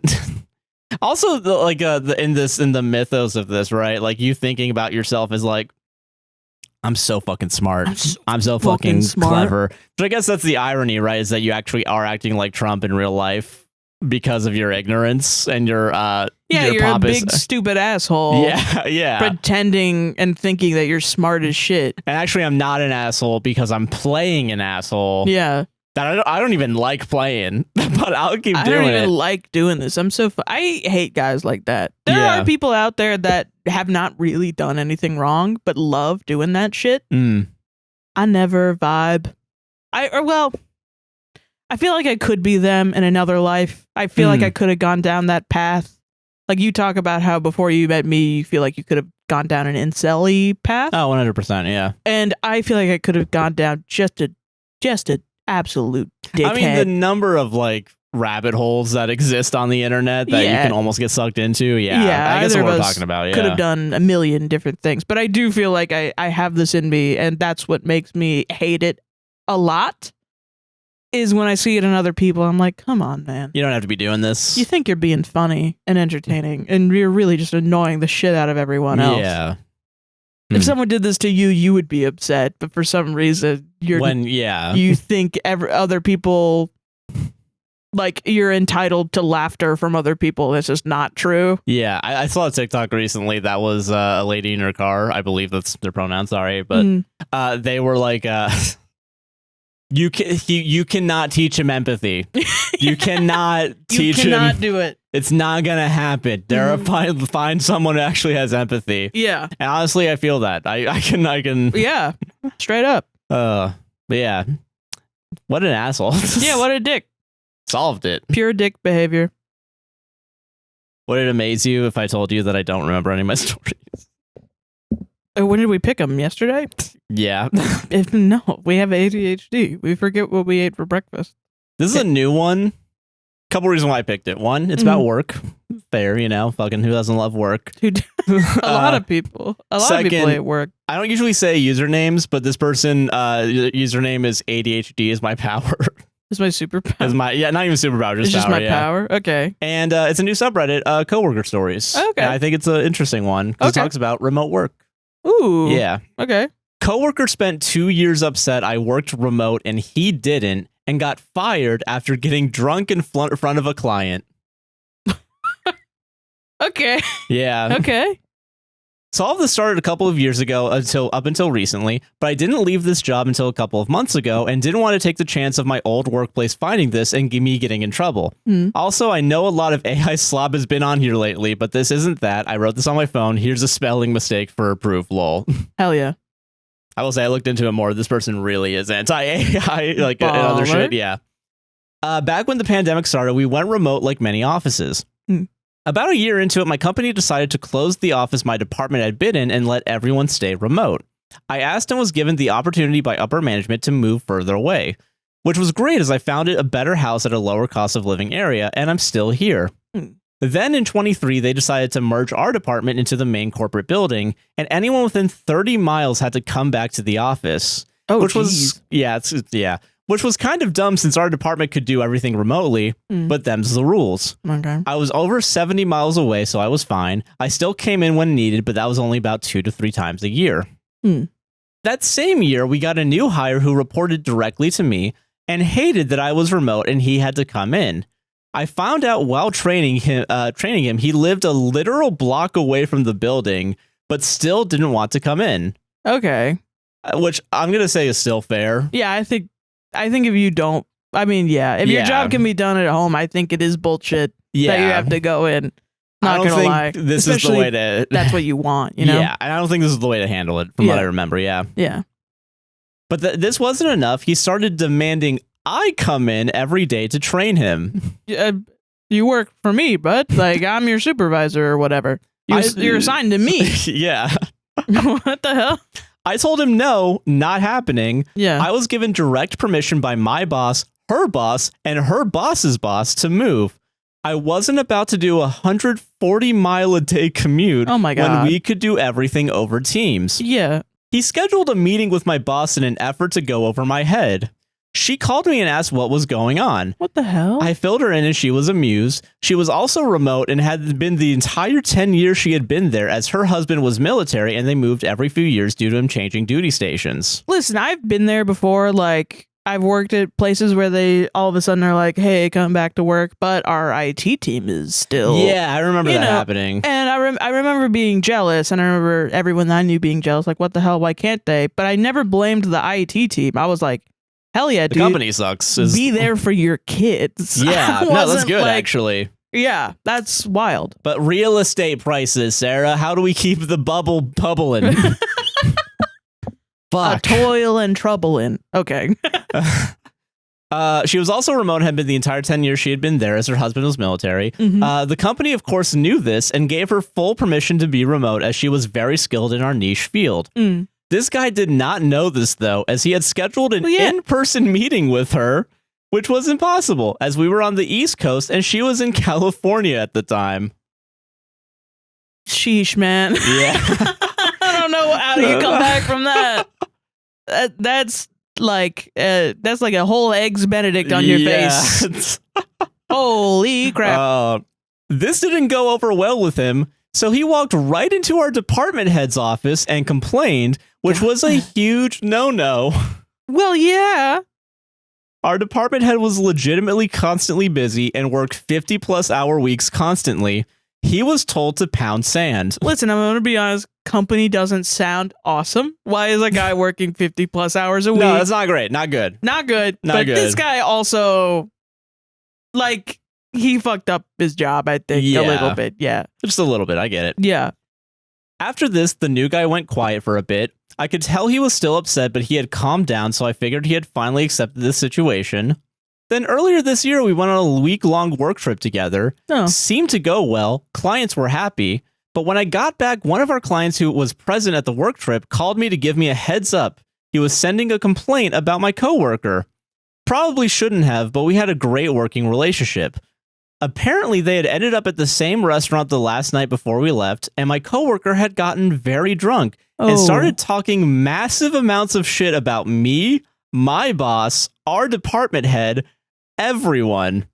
Even ended up talking shit about that client to his face because he didn't realize the person he was talking to was the same person he complained about me for being, quote, too fucking stupid to make the money he was making. Okay. Which he also told him. Okay. Fuck this guy. Like, I was going to be like, he's allowed to complain. It's kind of fucked up. He can't complain on his off time. And it's, you know, it's fucked up. No, yeah. Blah, blah, blah, blah, blah. This sounds like narc behavior. I was a little bit on his side that he pulls out this is too fucking stupid to make all the money that I like. All right, guy. All right, you kind of shot yourself in the foot there, I think. Just a little shot, you know? And your legs and your arms and the rest of your body. You took a fucking 47 to just every part of your body. You drove yourself off a cliff and you exploded and yeah. Apparently, he didn't realize this was the same client because he never bothered to learn the guy's name after an entire week. And since that was the first time he had ever seen his face, wouldn't have had a reason to put two and two together. Oh, sheesh. I told him go right ahead. I'm sorry that happened, but corporate should know. I never got in trouble as the client made sure to let them know I wasn't involved. It happened outside of work, and he was thinking of taking his business elsewhere when the contract was up at the end of the year if he was going to have to deal with my coworker again. Right. Coworker was promptly fired, and I ended up finding another job this year after getting fed up with my manager's sexist remarks, but that's another story. Yeah, this company sounds really This company bad. sounds awful, man. But yeah, that guy didn't do himself any favors for sure. Yeah, like, and that's the thing that kind of gets me with this one is like, I do agree with the core of his want, which is to work remotely. Yeah. Because I think most people could do their jobs remotely at home. Yeah, and it's not even like, I will say, people will be like, well, then just ask when you interview. But the problem with that is when you ask, it's mostly scams. A. B, when you get there, you'll be like, yeah, I want to work fully remote. And then they'll pull like, oh, this is a hybrid position. Or no, this is in person. And blah, blah, blah. And then you're just like, okay, no, but I want to be remote. And then they go, boop, boop. And yeah, that's the thing too. Yeah, like the middle management usually gets directives from the higher ups that are like, make people come in because we have a contract on this office for 20 years. Yeah. And if we break off of this, like we're going to have to pay like a little bit of money. And it's bullshit, honestly. Yeah. I worked for a company that did short-term rentals that was fully remote, and they stopped doing remote. A, they stopped hiring outside of the company. B, they stopped doing fully remote work after a while because they were hemorrhaging housekeeping people, and they needed more housekeeping people, and they had to like outsource most of the shit, and it was just ruining their shit. And I had gotten out before like 4 rounds of layoffs that year. Wow. Which they specifically did to not give people bonuses. Christ, man. Yeah. Fuck that. Because then they would have to pay out the severance pay and it would come out of the shit, so they didn't have a surplus of money to give people bonuses. And then they did that like every year or so. I don't know if they're still around or not, but I know they don't hire from the outside and they stopped hiring. But I do remember people being from like everywhere and that company being like, we're chilling.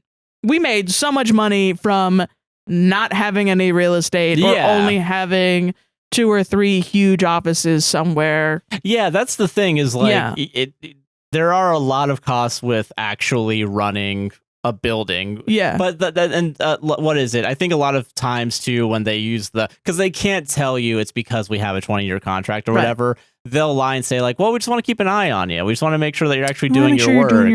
When in reality, they were probably more productive working at home and not having to drive an hour to their workplace or 30 minutes or even walking down the street. And it sucks so bad too, because I'll see people on the internet, and once again, I don't know if I'm just falling for a psyop or not, but it's, it'll be people on the internet that are like, the reason work from home failed is because of people like you that went to the grocery store when you were supposed to be working. And it's like, no, motherfucker. If he was doing his work, he was doing his work. Yeah.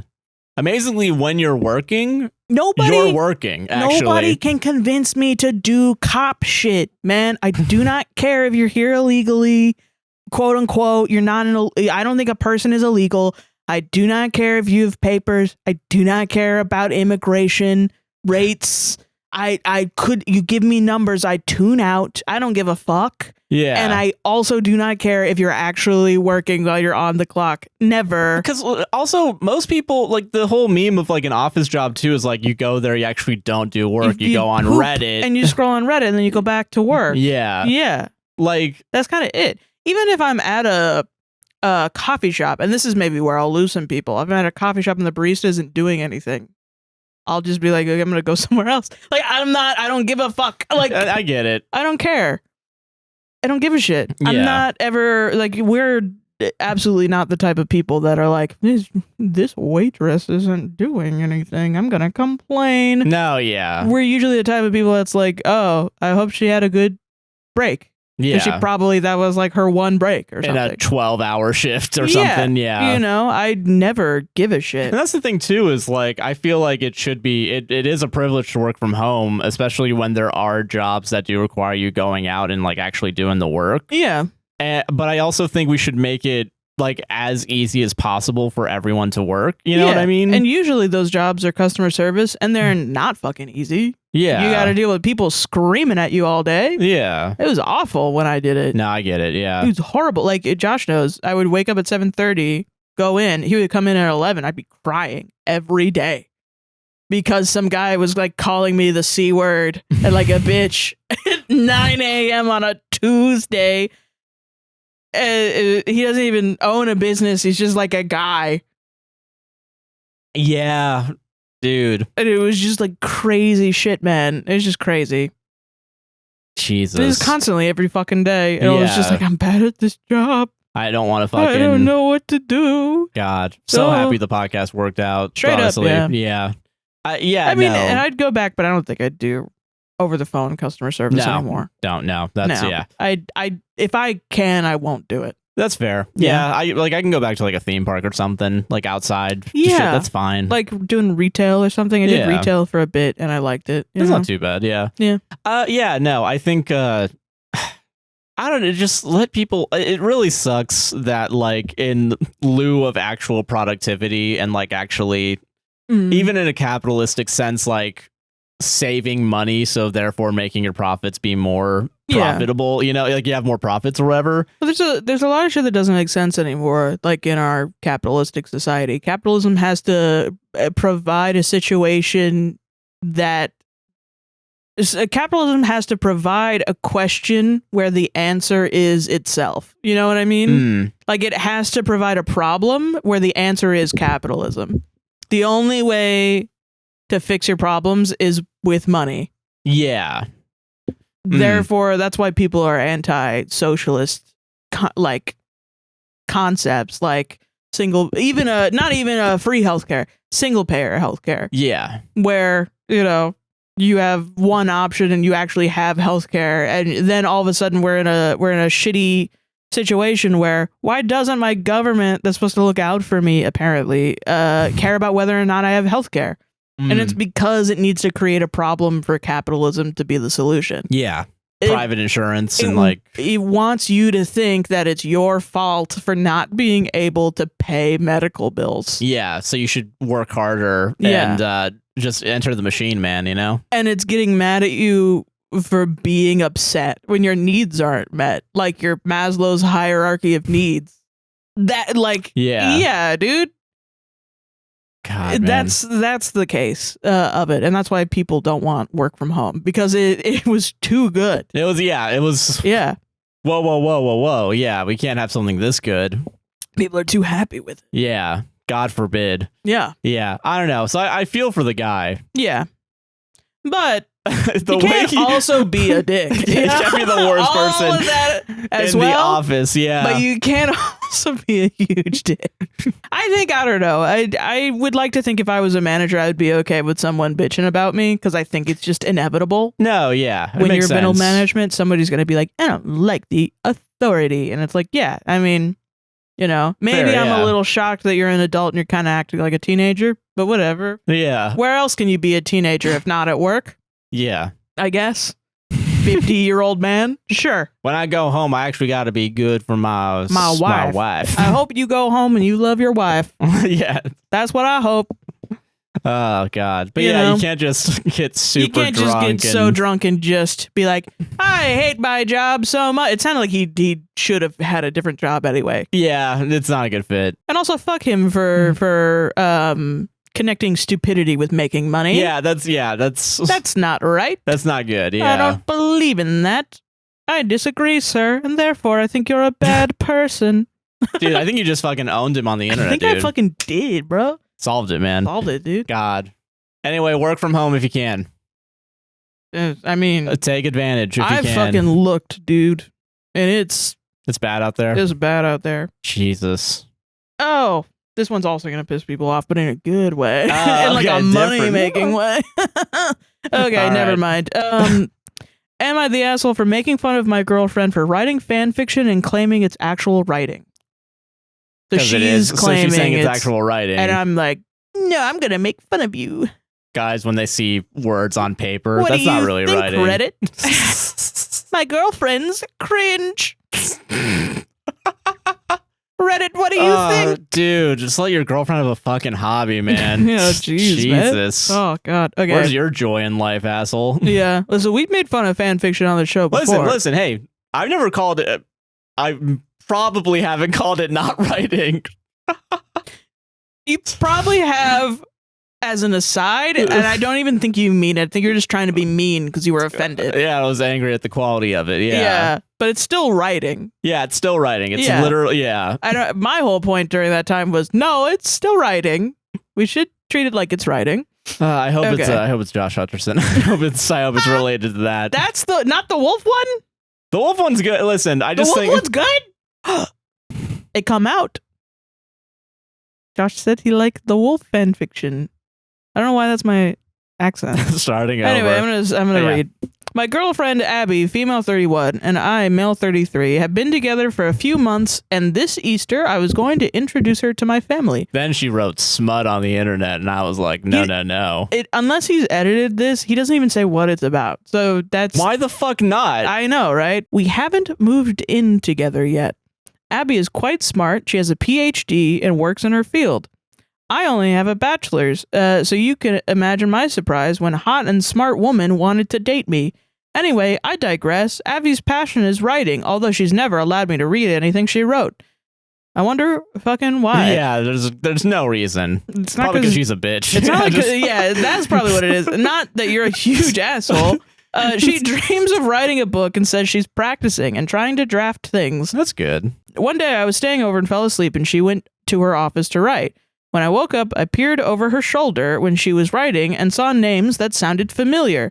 I asked her about this, and sure enough, she admitted to writing fan fiction. Lock her up, boys. Lock her up. What a crime. When you're snooping on her, like... After she won't show you, so that's already boundary crossed. Yeah. Cool. Apparently, she already wrote 100,000... Okay, so I'm going to say the sentence the way it was written. Apparently, she already wrote 100K fan fiction and is working on her third one.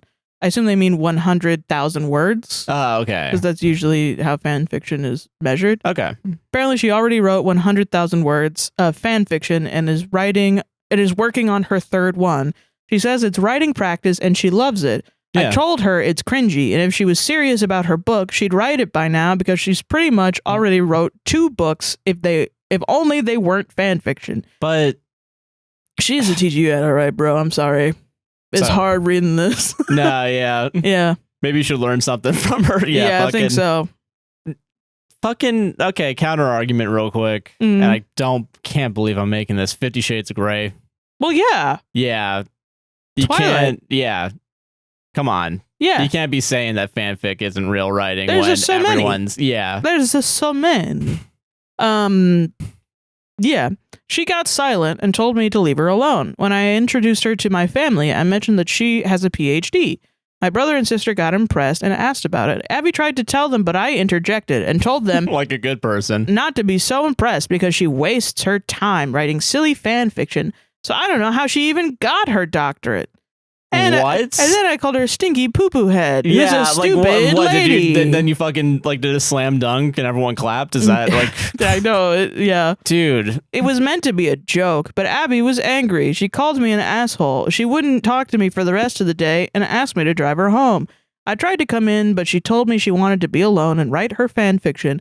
I told her she was childish, but left anyway. I haven't heard back from her since then, and I told my sister, and my sister agreed with Abby. I tried to call Abby, but she texted me with "quote unquote" asshole and nothing else. My sister. Why are you going on Reddit? You already got the answer. Yeah, she told you 100%. Seems like you're an idiot. Also, on top of this, yeah. Something tells me you might be an idiot. My sister thinks I owe Abby an apology, but I don't think I did anything wrong. And yet, what? Abby is annoyed. Was I really the asshole here? Yes. I hope this is like, you know how there's Am I the Assholes that are just ads for like. So I was on steak.com. Yeah. Is this just for their fanfic? I think that would be awesome. That would be great. I think that's great. I don't want this person to be real. Like, but I could believe this person being real. Yeah, I really don't want this to be real. If that's the person that wrote the fan fiction and they have to stoop so low as to write a story about how their boyfriend is bullying them for their shitty fan fiction, to market their fan fiction, I think that's I think it's depressing. But B, it's really funny. I think it's funny. I personally think it's funny. I get it. Fucking dude. Because like it really is. God, I don't know if this is me making someone up in my head to be mad at. You know the story. But like this person does seem kind of real, especially I'm sure this has definitely happened. Yeah, before, because like there's like some guy grew up fucking on the internet age, and they saw people on Tumblr and were like cringe, and they kept with that for the rest of their life. Woman moment. And now they're out in the real world. You get a girlfriend who has a doctorate, and you just ruin it with your horrible takes. Which I know that like. Degrees and doctorates don't equate to like intelligence, right? But it does show a level of commitment that also you would need for a book, you know? Yeah. So I don't know why you wouldn't trust her to write a book at some point. Well, I mean, like, I feel like, and it depends on what it's in, you know? Like your doctorate. I'm not saying that if you have a medical doctorate that you're not intelligent in the way of being a doctor. You definitely are. Yeah. I'm saying that sometimes people use it as like, I'm correct because I have a doctorate, and it's not true all the time. That's what I'm talking. Yeah, that's what I really mean when I say that. Thank you for clarifying. But it's like if she has a doctorate in writing, she can write. She can write. She's like most people that have a doctorate also can write because they have to write. Yeah. Like my friend's getting his master's in music. Most of what he does is writing essays. Makes sense. Yeah. He also plays music and gets, graded on that. And he is very good at that. But most of what he does and he sends to me is essays. And so by the end of this, he will not only be a very increasingly better musician, even though he is a great musician right now. Yeah. He will also be a great writer. Because he will be practicing writing. Yeah. So, yeah. It's a good skill to have, you know? Yes. Once again, you should be writing. Regardless of, content. You know what I mean? Yeah. Content that isn't hurting anyone and isn't meant to, like, get people fucking killed, right? Because, exactly. God, man. The scenario that I think is the most ironic and the funniest to me in a dry way that maybe will piss people off the most way is if this person doesn't have any fan fiction, this scenario also didn't happen. They just want to hate on fan fiction writers. Yeah. And they wrote the worst written Reddit post I've seen in a bit. I'll fucking show them how to fucking write, actually. The most kind of glaringly fake post I've seen in a bit. Because, yeah, man, I can't... to get one up on people. It's like, maybe the fanfiction writers got something going on. You know? Maybe you should take a fucking hint, man. Maybe you should just be a fanfiction writer. I don't know. Yeah, Jesus. Don't fucking... Don't put your fucking deep down thoughts, whatever, your repressed thoughts on me, asshole. Just fucking accept yourself for whoever you are. Yeah. Go to therapy. Do some internal world building and figure it out, bro. Figure out why you don't think making fanfiction is... NL said something recently that fucking made me go crazy. It was, prove your internality to me. I was like, holy fucking shit. Damn. If I'm fucking Aristotle, this man is Plato. You know what I'm saying? I don't even know if that's correct. Whatever. Man. That's funny. Solved it? Yeah, solved it. Asshole. Fixed it, asshole. We just keep solving problems, man. We really do, man. Thank God. Am I the asshole for not giving my grandson another grandchild's birthday present as a prize? What? Say that again so I understand it. I'm sorry. Okay. Am I the asshole for giving my grandson another grandchild's birthday present as a prize? Okay. I see. Okay, now we're getting it. I'm visualizing the shapes in my mind, rotating the banana. I just finished my years-long project of restoring an old arcade machine in my garage. Ooh. And last weekend, my grandchildren, Boris, aged 11, and Doris, aged 8. And Doris. I picked the story exclusively because of the names. I am Boris. And I am Doris. Is Doris. I'm putting that in our D&D. Yeah. Came over and wanted to play on the machine. We had fun together taking turns, and Boris eventually set a substantial high score. Ooh. And then told me he wanted to take a toy as a prize as he pointed towards the giant stuffed animal I had purchased for Morris, another grandson who has different parents than Boris and Doris's, 6th birthday. Is Morris? No, yeah, Morris. Morris is a new guy. Morris is a new... No, I know. I'm just like, I know Boris is a name. I know Doris is a name I've heard before. And then I was like, have I ever heard Morris as a name in real life? No. In Stardew Valley, yes. That's the name of the oh yeah, the JojaMart. Yeah, his name is Morris, right? I think so, something like that. Yeah, it's not spelled the way it is though. But whatever. It's all one R. Or like Maurice. Maurice. That's a name. Yeah. I explained to him that he can't have the stuffed animal as it's for Morris's birthday, but he insisted that since he won, he deserved a prize. I explained that this arcade machine doesn't give out prizes in an actual arcade, but my words fell on deaf ears as Boris ran towards the stuffed animal. Head first? Fucking, yeah. And then he's like Brian from Family Guy. Yeah. Okay, I'm sorry. No, it's fine. Oh, yeah. I asked Bessie, Boris's mother, my daughter, if she could tell Boris that he can't have the stuffed animal, but instead of doing anything, she suggested that I let Boris have this stuffed animal and get a different stuffed animal for Morris. I told Bessie this would not happen as the only available giant stuffed animals here are very expensive. Okay.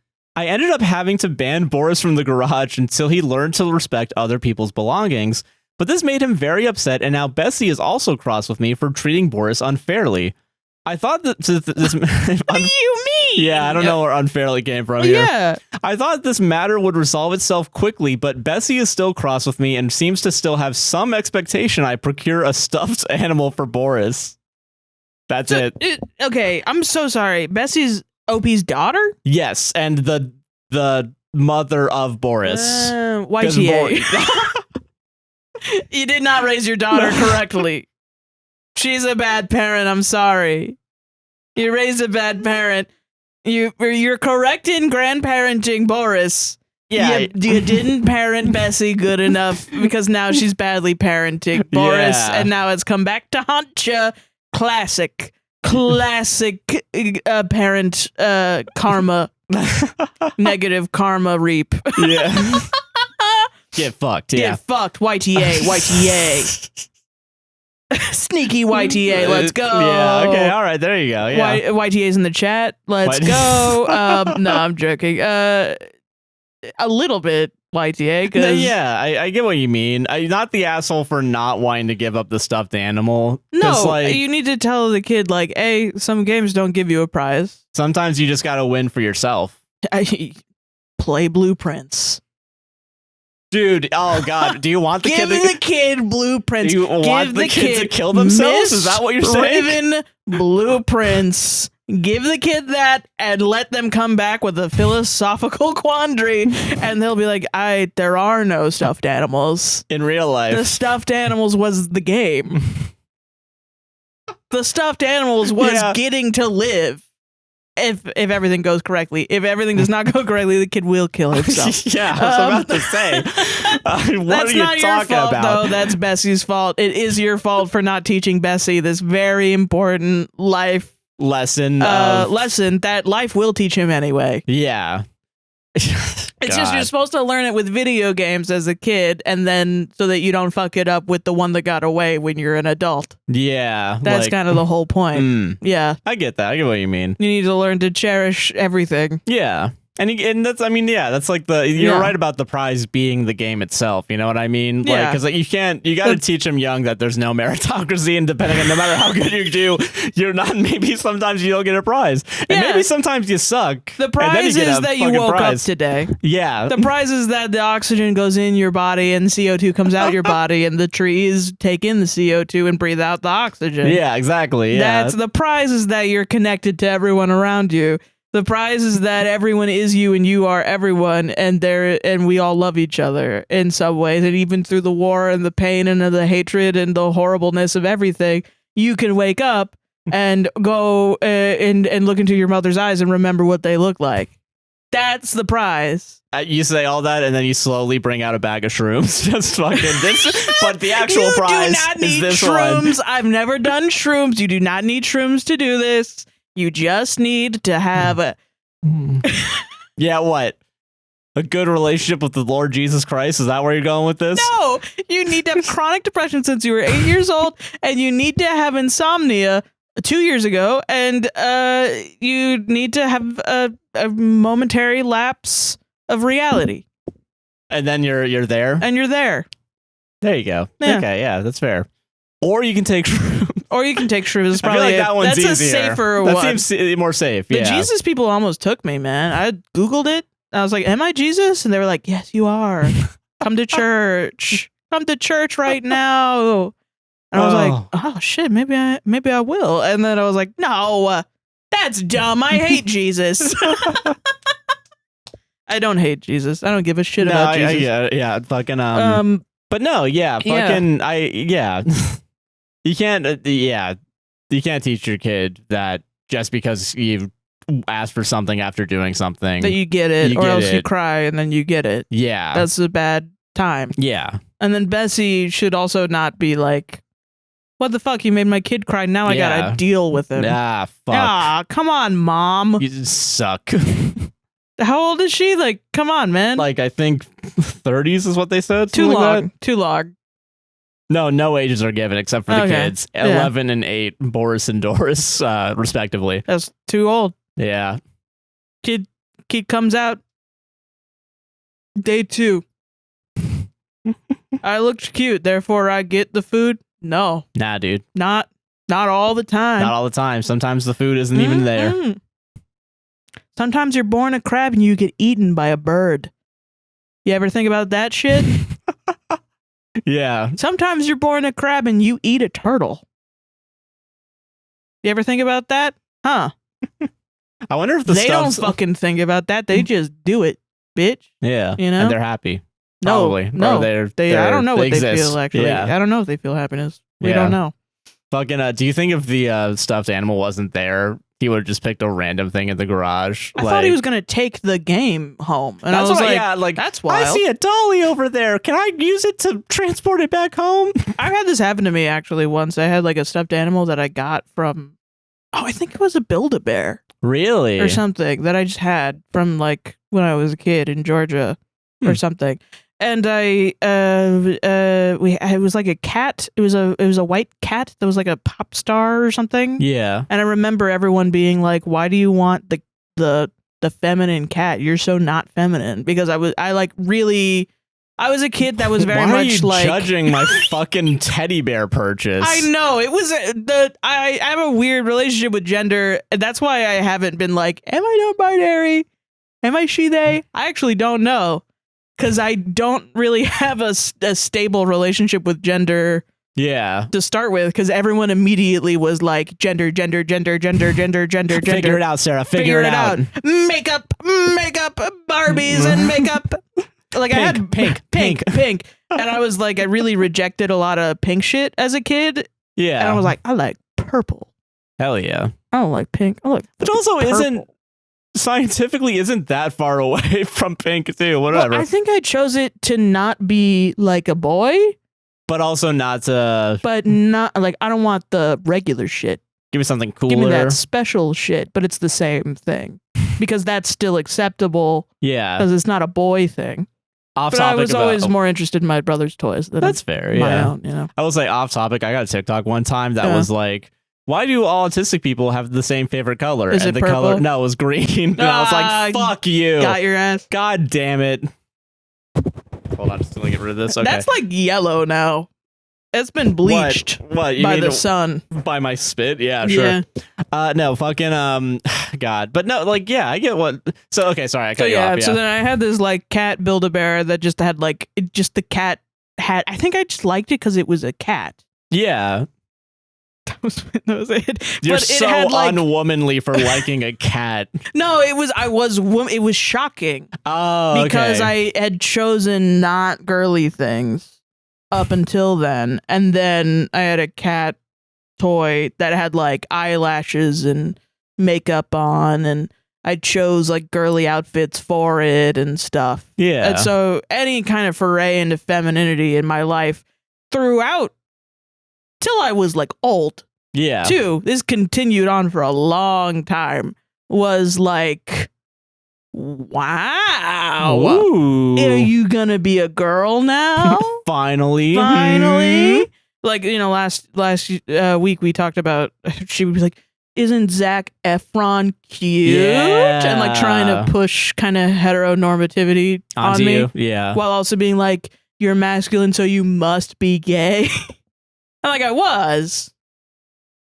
But also you shouldn't have just assumed. Not because I didn't want to learn how to do makeup. It's because I didn't want to spend time with my mom because she's a huge bitch.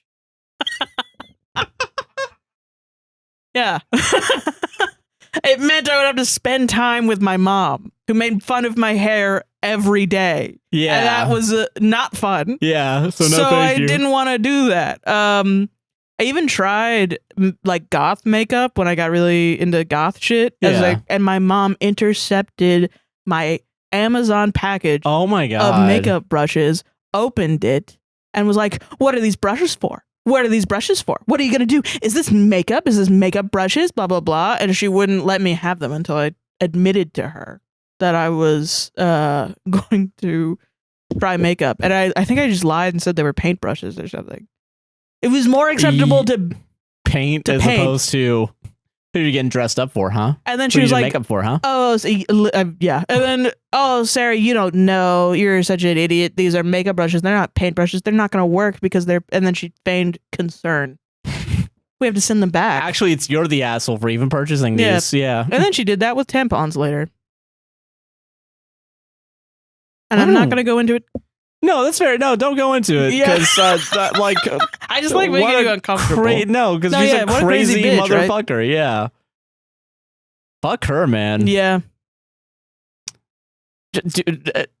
I only switched. Actually, the one thing I'll say, I only switched to tampons because at one point she was in the hospital, and she. This is so shocking and horrible. Yeah.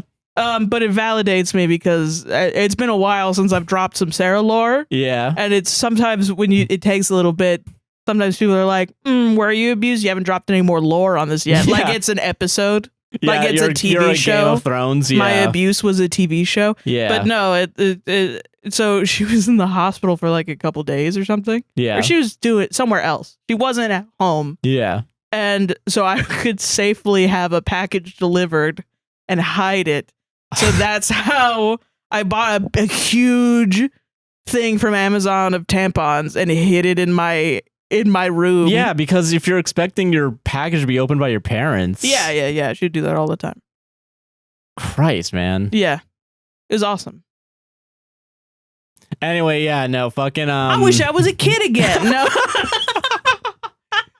No, fucking Childhood's epic. Am I right, gamers? Everyone just wants to stay young forever. Except for Sarah Huron. Okay, yeah, but yeah, not the asshole. Not the asshole. Don't give the kid. Yeah. All right, this one's not a real story. Good start. I like that. It's a copy pasta, but you're gonna okay. It's just an out to talk about Northern Lion. And I wonder, like, seriously, I wonder sometimes if you feel this way. Oh, I feel this way? Me. Okay. So, okay. Sorry, don't fucking put me on the spot. Jesus Christ. That's the whole point of our show. Fuck you. Okay, am I the asshole for threatening to divorce my husband over Northern Lion? Yeah, this can't be real. You're right. I love this. I, female 24, am seriously at my wit's end. It's actually not. It is a copy pasta. Oh, okay, good. Okay, I, female 24, am seriously at my wit's end. My husband, male 26, is partially deaf from DJing in his teens/early 20s, so he needs things louder to hear them. But what I don't get is why that has to mean I'm involuntarily listening to Northern Lion yelling about losing a run in Spelunky 2 or drafting the world's most cursed bizarre run at 9 a.m. on a Sunday. He watches Northern Lion videos on his phone at like 95 to 100% volume. Not even joking. He'll put a video on while he's in the shower, phone just blasting on the bathroom counter, and I can hear it clearly from 2 floors down, and it's always Northern Lion, not different YouTubers, just him constantly. Same loud vibe, same chaotic tangents every day. I've asked him to wear headphones. He, quote unquote, doesn't like them. I suggested subtitles. He, quote unquote, doesn't want to read while relaxing. True Northern Lion fan doesn't read. Yeah, true. This story makes complete sense. I know it's fake, whatever. No, yeah. I even bought a small Bluetooth speaker thinking maybe it'd help if the sound was directional or just a bit better quality. Nope. Says he prefers it from the phone speaker. After the 3rd time this week, I got woken up by, hey everybody, Northern Lion here, and welcome back to another episode of Let's Play the Dulls. Echoing through the damn walls. I kind of snapped and said, half joking, if I hear one more Northern Lion video at full volume, I'm filing for divorce. Okay. Okay, all right, okay. Now he's sulking, saying I don't respect his hobbies or his hearing issues. But honestly, it's not just the volume, it's the content. I think it's childish. He's almost 30. Why is a grown man obsessed with videos that are basically a running monologue about playing in the most inefficient way in every game known to man? Dude, the fake person writing this, but also like, he's not even like good at the games, actually. Like, he's not like, why? This is why you can't be a type A chatter married to a type B chatter. You know what I mean? Yeah, fair. I love him, but I just want peace and quiet in my own home. I'm tired of feeling like I live inside a roguelike commentary loop. Am I the asshole? 3 question marks. Just in case you didn't know if it was real or not. Yeah. So do I do this to you is my question. Okay. What do you mean do this to me? Okay. Like every day I wake up, I watch the librarian video of the VOD. Well, doing that to me would imply that I don't enjoy it. Yeah. But I'm okay with it, and I enjoy Northern Lion's content. Yeah. And honestly, I'll put it on first sometimes. You do, yeah. So it's not really an equivalent. I will say sometimes when you're in here and I'm not on a phone call with one of our friends or something. Yeah. And you're streaming, I do worry when I'm watching Northern Light that he's screaming at the top of his lungs about some stupid shit that you might hear it. I will say, luckily, I can't hear shit when I'm in here, so good. yeah. I'm glad. Apparently, you can hear me, though, because I know when I yell, you're like, what the fuck is he talking about in there? I think only once in the past couple of months. But it was also a Yap stream, so it makes sense. Yeah. Yeah. No, fucking, I don't think so. I will say it does, and maybe this is a consequence of living together. I don't know why I said it that way. It does feel like when it comes to TV, like, privilege, quote unquote, it does feel like, and maybe you don't feel this way, but I do. If I'm putting something on, I do want to make sure you're enjoying it also. Yeah. So it's kind of like I know Northern Lion's a safe bet. Oh, I feel that. You know what I mean? Yeah. And then it's like, we don't need to put on some more news right now. I'll watch that later. I like some more news. No, I know, yeah. But do I want to be depressed with Sarah, or do I need to? That's so real, though. What torture do I want to put her through? You know. I will say sometimes I feel like when we watch TV, I will say to you, you can choose whatever, and then you just choose Northern Lion anyway. Yeah, because that's me saying Citizen Kane. Yeah, right. Yeah. But what's crazy is I've already watched it. So you're just watching the same thing I'm usually twice? watching it again. Well, I didn't fucking watch it. Okay, you can watch. Yeah, I'll watch it again. Like, and that's in your fine. head, it's like, I did the same thing twice today. Like, fucking. No, I don't give a shit. Okay. You know, like I'll fall asleep and I wake up and it's another Northern Lion stream I've seen 17 times. Yeah. And I'll be like, oh, God damn it, I gotta fucking, it's But Mario maybe the Party again. maybe the librarian made a new edit this time, you know? Yeah, maybe. Or it's like a good bit, and I'm like, oh, I like this bit, I'll stay. I'll stay around, yeah. You know, I like this one. I will say, yeah, and it does feel weird because I don't want to put on shit. Like when it comes to like TV shows that I think I would want to put on, like if I want to put back on like Eastbound and Down, it does feel like there needs to be a certain mood or time for it, as opposed to like And that's the other thing too, is like I feel like if I put it on, I do feel like you'd be like, "Are you sure?" At least Eastbound and Down for sure. You always want to put it on at 2 a.m. Yeah, and then I'm gonna go to sleep thinking I'm a failed baseball player from Atlanta, and I'm gonna have a dream that's very lucid like that. Instead of a Northern Lion stream, I already filter out of my brain anyway because I've seen it 17 times. That's fair. That's fair. Yeah. Could put on Reacher. I would love to watch Reacher. Hell yeah. We need I think that is what it is. We need we need one YouTube neutral thing. content. Yeah, because I can't put on if I put on Yellow Jackets at 2 a.m. Yeah, you're right. We can't put it on. Yeah, you wouldn't like that shit. I'm almost boycotting, even though I like Eastbound and Down. I'm almost boycotting Eastbound and Down because you won't let me watch Yellow Jackets. All right, we'll watch Yellow Jackets soon. Fuck. Christ. There are so many TV shows I would love to watch. You don't watch animes. You won't let me watch animes. You want to do this here? You want? So every TV show, even if I like it, I'm boycotting it until you let me watch animes with you. All right, oh fuck, man. Jeez, putting this in public, man. Yeah. Fucking... Yes. This is supposed to be about Northern Lion, but now it's about this. Yeah. Like it always does. It like always it always ends up being about Nathan somehow. Somehow it's always Nathan Fielder. Yeah. Oh, okay. Sorry. Yeah. What was that a reference to? The fact that every season of the rehearsal ends with it being about Nathan Fielder. Oh, so you just made it up? Yeah, I just made it up. Yeah. You just made this about Nathan Fielder instead? Yeah. To deflect criticism to me. Yeah. No, fucking no. With Northern Lion. Okay, how about that? Northern Lion. Yeah. No, I like his content. He's so loud though. He is loud. Yeah. However, I get it. I get why he's loud. Dude, okay. Sometimes I don't. Sometimes he's yelling about crazy shit. I get it. 100%. Maybe this because you haven't streamed in a while. Sometimes you get a rando in there that's just saying the weirdest shit, and you have to like bump up the volume a little, be like, what the fuck are you talking about? You have to. It's not fun. It is fun, but like it's like him going off on chatters. Yeah. Oh, okay. Yeah, that I understand. Yeah. Maybe random yelling doesn't make sense, but like still. I was thinking like he'll get really on a take like fucking oh god, what the fuck was it? Well, he did the boba. He reignited the sushi. Women love sushi. Yeah. All women's favorite food is sushi. And the not as talked about take that all men's favorite food is pizza. Which, I mean, also is kind of good. Yeah, kind of, right. Yeah, not wrong. Or pasta or something. I don't know. I forgot what it was because no one talks about it. But then he redid it with boba tea. Yeah. All women love boba tea. And he's been dealing with pretty annoying chat. Not going to lie.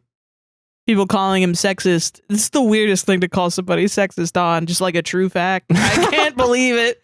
It's so wild. Yeah, I get what you mean. Can't think of the last time I had sushi, man. It's expensive. It is expensive, yeah. That's too rich for my blood. Yeah. Yeah, I don't know, man. Not the asshole. Not the asshole. All right, there you go. Fair, yeah, fair. You're just not compatible. I'm sorry. It's fair, yeah. You have to be a Northern Lion household, man. Yeah, it's -2. It's NL way or the highway. You know what I mean? Yeah. All right. This one's a good. I think I don't know. I didn't really fully read it, if I'm being honest. Am I the asshole for snapping at a woman who kept commenting about my underarm hair? Oh my god.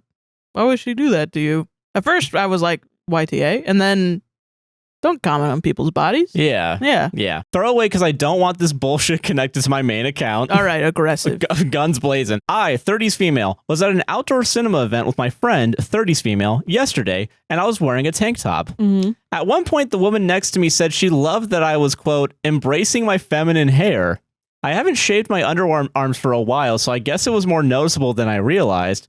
I kind of just awkwardly laughed, said thanks and that I was, quote, just lazy, and turned to chat to my friend. For context, I'm pale and have dark hair, so it can be noticeable. I also have PCOS, so I grow more hair than, quote, average. If she wasn't an asshole already, which It's she getting was, more and more, she's yeah. like a mega asshole now. The evidence is piling up, yeah. I'm quite insecure about this. I dermablade under my chin regularly because I have the dark, quote, more than peach fuzz I grow. But I also have sensitive skin, so sometimes I just choose not to shave. So fair. Yeah. Anyways, the woman next to me and her friend kept getting progressively drunker as the film went on. At the end, she turned to me again and started commenting on how much she loved that I didn't shave. Oh my god, She dude. kept going on about how she wished she was brave, and I just snapped. I told her to stop, that I wasn't being brave. I had a personal medical condition I'm still insecure about and had to stop commenting about how my body is different. Yeah. She got silent, mumbled a sorry, and walked off with her friend. We passed them again when they were leaving, and she looked like she had been crying. My friend said I was too harsh and she was just drunkenly trying to compliment me. I said it didn't feel like a compliment when she's pointing out how different I am. My friend said I had earlier complimented a woman's hair and she was a different race to me, so it was similar. No. That's not that. No. I mean, that's up to the woman of the different race. That's the no. Yeah. It's starting to get to me. Obviously, this drunk woman didn't know about my issues with body hair, but it made me so uncomfortable repeatedly bringing it up. So Reddit, am I the asshole for snapping at a woman who kept commenting about my underarm hair? No, don't comment on people's bodies, man. Yeah. Don't do it. Yeah. Just don't. It's way easier to go about. For a second, I was like, maybe she thinks you're gay? Because some people kind of have this like outdated idea that like a butch lesbian with like shorter hair, doesn't care about or body hair, pixie cut or something, or whatever. And she was like trying to hit on you, but even then, it's a bad way to hit on somebody because you're commenting on their body. You're not supposed to do that to people. Yeah, and any sort of like, I know there are ways where if you are more femme or femme presenting. As a lesbian, you'll have to be more like, I like your nails, or I like your this, or because sometimes it can be hard to be like, I'm gay and I'm hitting on you. Especially when your style is more femme presenting and it aligns with your cisgender, you know? Yeah. It's hard to, men will hit on lesbians in that way, and then you have to like, I'm gay, and it can be uncomfortable. Yeah. So there are ways to like the internet has created a way of like, you could be overly feminine and that like feminine in a gay way. How does that look? And I think there are some people that think that you can hit on somebody that way, but it's just like the baseline rules of hitting on somebody go first, which is don't comment on their fucking body. Yeah.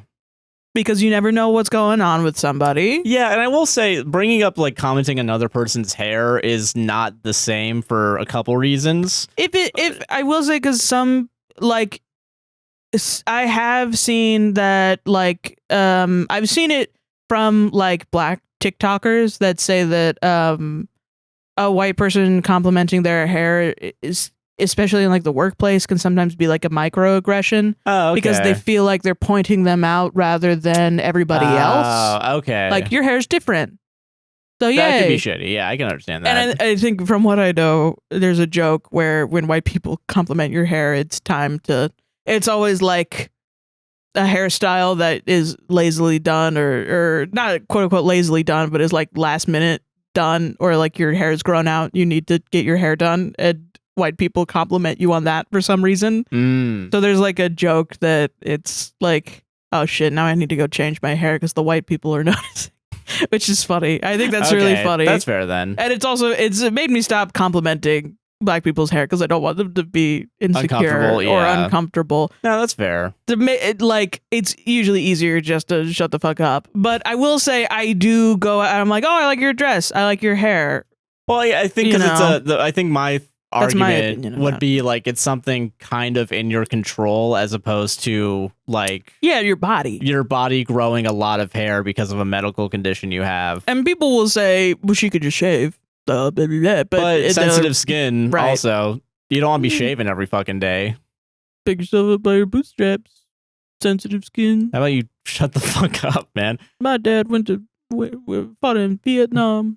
To make razor blades for you to shave. God damn it. I don't know. Just like, I don't know. To continuously like... Because also, like, God, because I do feel a little bit bad that the other person's crying, but also I think it's the same way that, like, I mean, she's drunk. Like, she is drunk. How do you that's know my that thing you did also. that to her? Yeah. She could just be crying. Yeah, And she sounds like she's pretty drunk, too. You know what I mean? Yeah. I don't know. Raise your hand if you've ever gotten so drunk that you wake up with tears in your eyes. That was nobody's fault but my own. No, okay, that's fair. And Jack Daniels. Yeah, it's his fault. You're right. Yeah, she could have just been crying. I think your friend is just being weird about it. Yeah. I get the aggressiveness of it. I know people are going to be like, well, you could have said it in a nicer way. But I mean, how much can you... She could have just not fucking commented on your body, bro. At some point, you can't just give someone... You can't go down the like, oh, you didn't do this the correct way route when someone is objectively, continuously... breaking social conduct that you're uncomfortable with. Maybe this is antisocial. I hate being in an event and people getting really drunk and trying to talk to me. Stop talking to me. I get it. It depends on the event, but like if we're at a concert or something. That happened to us at Wet Lake where the people behind us got so drunk they poured their shit all over us. And then they're like, oh, I guess you have a wet leg because of the beer that I poured all over you. Man, fuck you. And they were like 50 something. I don't know. Yeah. They're horrible. Yeah, it depends on the... Yeah. Stop getting sloppy drunk in public. And not getting fun. My shit fucked up. Yeah. Yeah, man. No, I get that. Because, yeah, also you affect the people around you. You're at a movie theater. Yeah, man. Don't talk during wait, this was during a movie theater? Well, I think it was before and after she was complimented. But it is at a drive-thru or like an outdoor cinema or something, so maybe it's a little more lax. But I guess. Still keep your eye on the goddamn screen. And don't... I think never comment on people's bodies. That's my opinion. Yeah, and I also think it's weird just like continuously like staring at any part of anyone else's body. Yeah, that's impolite. I feel like, yeah, that's like... Man, you're so fucking brave, dude. God, you're so brave. How many strands are there? Just like I'm counting the strands of your arm hair. Can I tell the story of how I was of how somebody stared at me at Epic Universe? Oh yeah, you can. Yeah, we went to Epic Universe, and there's in the Dark Universe section. There's a spinning ride roller coaster. The Curse of the Werewolf. Curse of the Werewolf. And I was standing waiting for Josh. I can't fit on any. I'm too fat. I can't fit on any rides at Epic Universe. I knew that going in. I didn't even try. I didn't want to deal with the shame of someone being like, "No, Fatty McFatterson, get out of here. Go cry, little fatty." Run away, fatty. Run all the way home. Like, I didn't want that to happen, which is what happens all the time. And then, like, the Willy Wonka song happens while he runs. And you're tossed into the river, like, yeah. Yeah, they throw me into the river because I'm too fat. And I'm fatty, fat. And then you get stuck in the tube or whatever. Get stuck in the tube because I'm so fat. That's bad. It's bad to be fat. Did you know? You die. You die from being fat, you fatty. All right, anyway.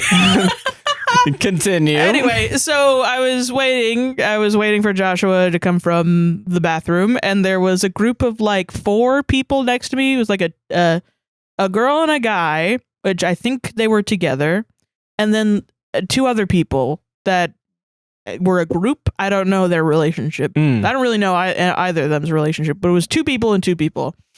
And they were talking like they didn't really know each other. They were very close to me, so I could hear their conversation, but I wasn't trying to eavesdrop or anything. No, yeah. I was just waiting, and I was waiting. Yeah. And they were a bit away, so I was just kind of awkwardly waiting and looking at the restaurant. As the like restroom. people are walking back and forth. Yeah. Yeah, and they were talking about the werewolf ride, Yeah. and the dude from the couple of the girl and the guy, he was like, "Oh, it's a good ride. I will say, like, distribution, you have to get distribution right for it to spin."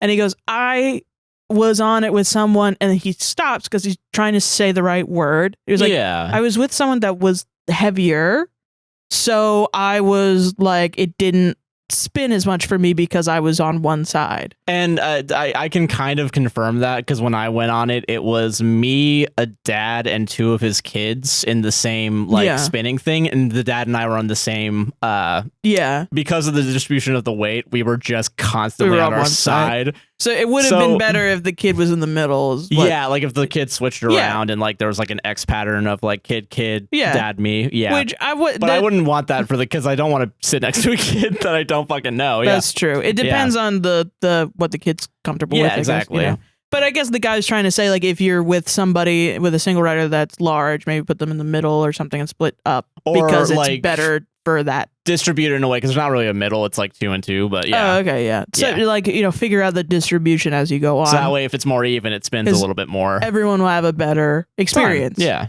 Which, not mad at him for saying that at all. No, even trying to search for the right term, I think he was fine. No, yeah. I wasn't mad at that. I wasn't even really giving a shit because I didn't ride the fucking ride. Yeah, you're not fucking, you're just chilling.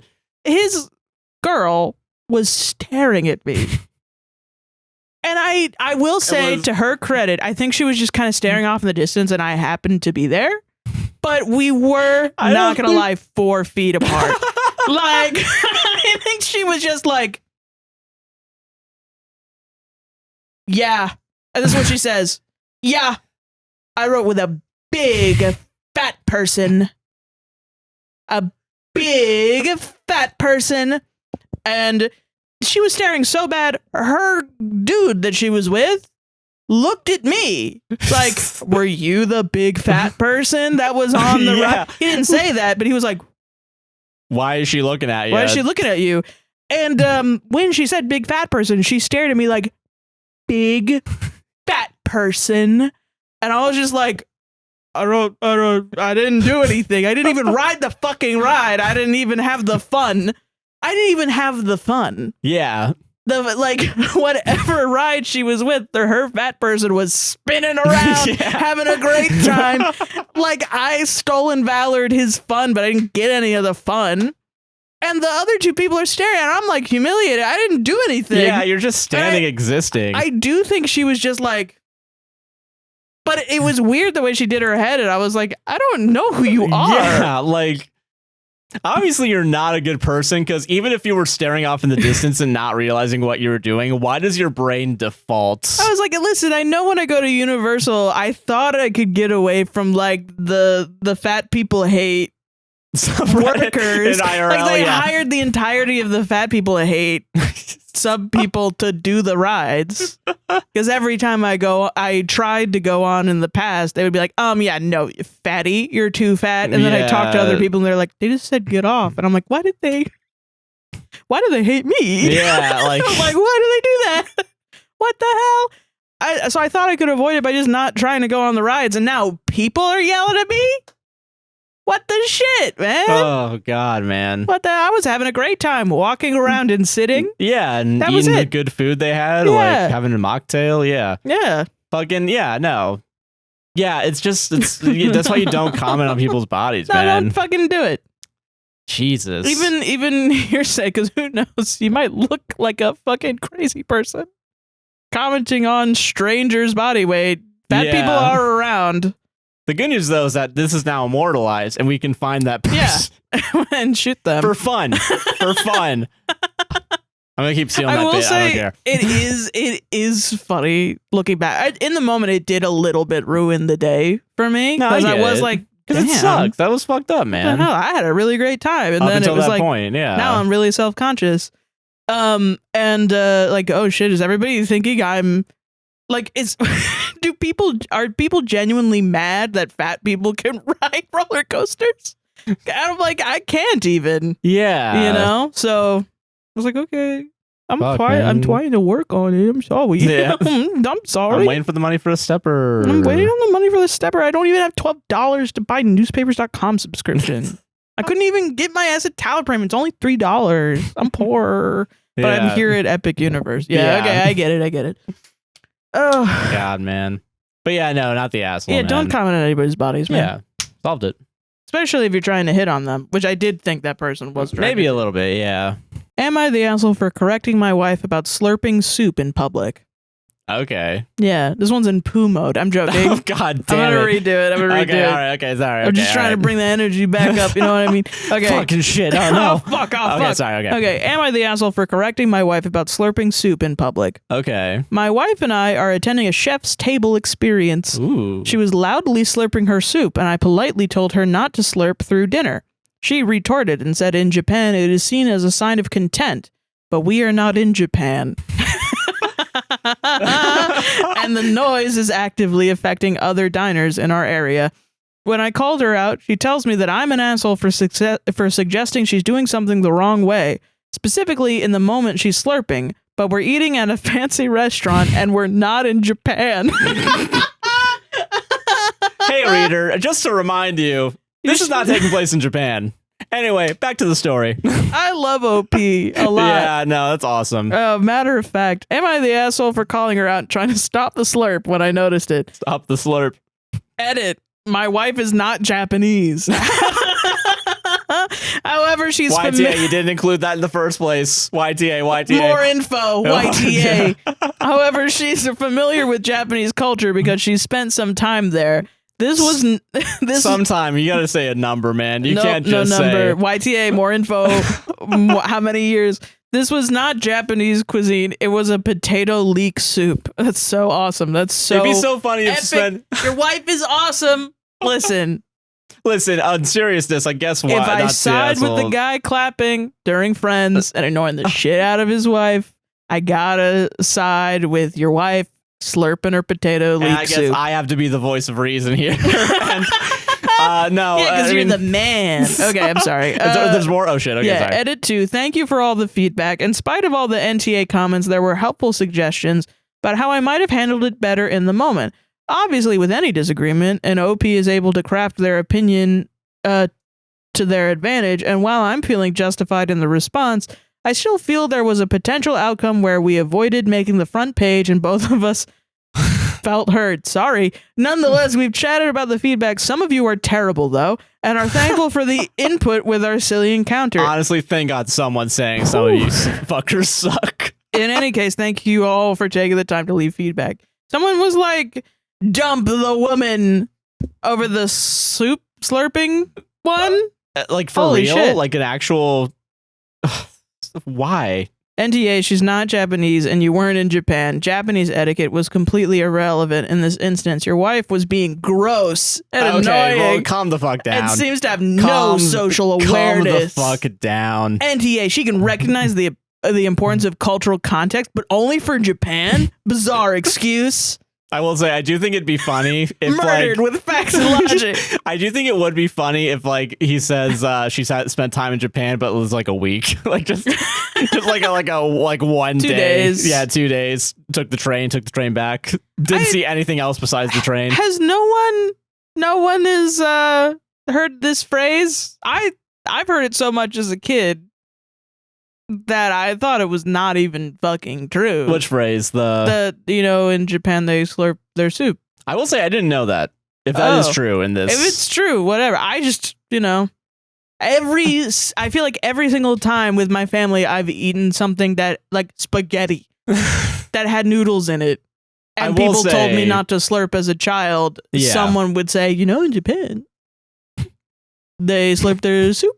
Some guy Real appears good. under the table. Hey, Someone. guys. It was probably my annoying ass dad. Honestly, it sounds like Hey. some shit he would do. Hey, kid eating. Did you know that if you slurp, it actually it's cool in Japan? Anyway, bye. Back to the story.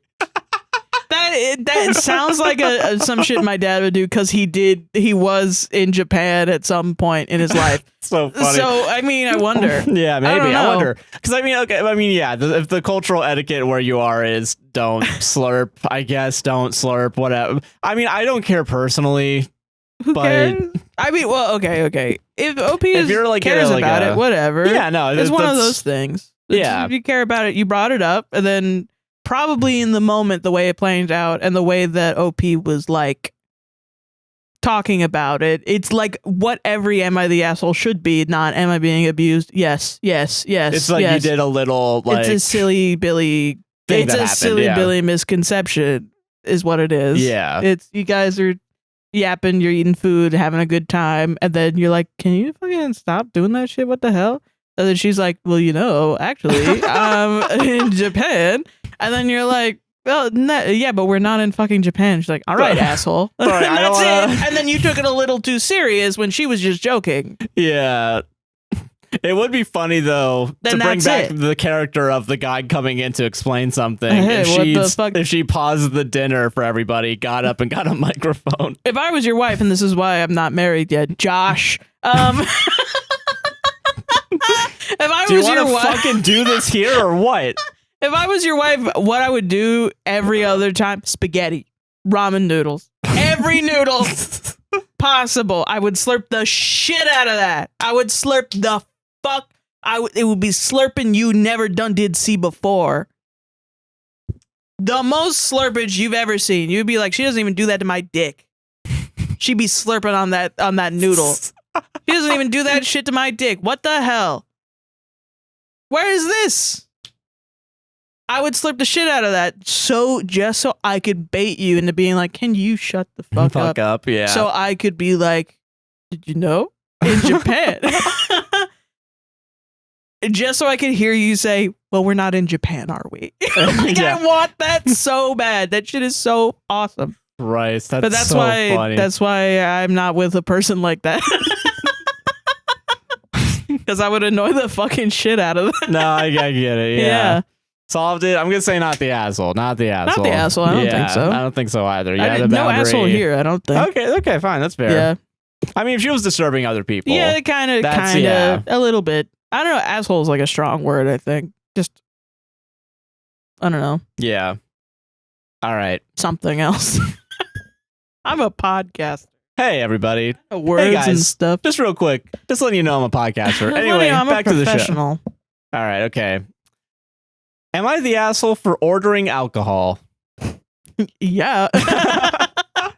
Sometimes you gotta throw a bone to people who drink alcohol. Thank you. Sometimes I'm, a very anti-alcohol. You gotta throw a bone sometimes, Okay. all right? Thanks. I know, you gotta do one for them, one for you, So I was at this high school birthday party. Can you imagine? And I was like, where is all the beer? I wrote your story, yes. Okay, all right. Okay. I'm currently on a solo trip in Spain, all inclusive to save having to look for places to eat myself. The hotel has club-style seating, meaning that all tables are tables of 8 and people get sat together. Apparently, it's to encourage a sense of community and conversation. Yeah. Last night, I was seated first and had a glass of wine. A family of 5 got seated at my table, 2 adults and 3 children. The mother turned to me and said, "We do not wish to expose our children to women drinking alcohol." Women drinking alcohol. I glossed over the word That is- women. Like you always do. I mean, I smiled. I'm going to keep moving. I'm not, no, Your Honor. I smiled and said perhaps they should have asked to move tables if it was an issue, but I would be drinking the wine. Can you imagine going up, already being like a party of 8 or 7, I guess, going up to a waiter and being like, "Can you sit me next to sit me next to someone that is not a woman drinking alcohol?" And then the fucking waiter has to be like, "What the fuck am I? What are you Is this talking a about? fucking video game or something? Yeah, Or I have like- to sit people together or something? This is Diner Dash, dude. Is this Diner Dash? What Women the fuck drinking is this? alcohol edition. What the fuck are you talking about? No. Where to God, I did not see that it was specifically What the women hell? drinking alcohol. Now I have to throw a bone to women also. Whoops, my bad. God damn it. No. Okay. Okay. I smiled and said perhaps they should ask to move tables if it was an issue, but I would be drinking the wine. Right. They noticed I was on my own and made passive-aggressive comments about this. Oh my God.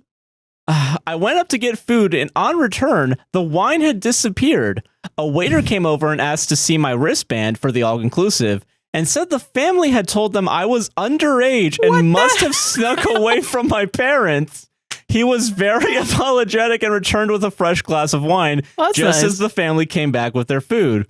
Am I the asshole for then requesting the waiter brought me the full bottle, along with a couple of shots of vodka? The family stormed out the restaurant when I drank the shots as That's they awesome. arrived at the table. I'm sorry, that's awesome.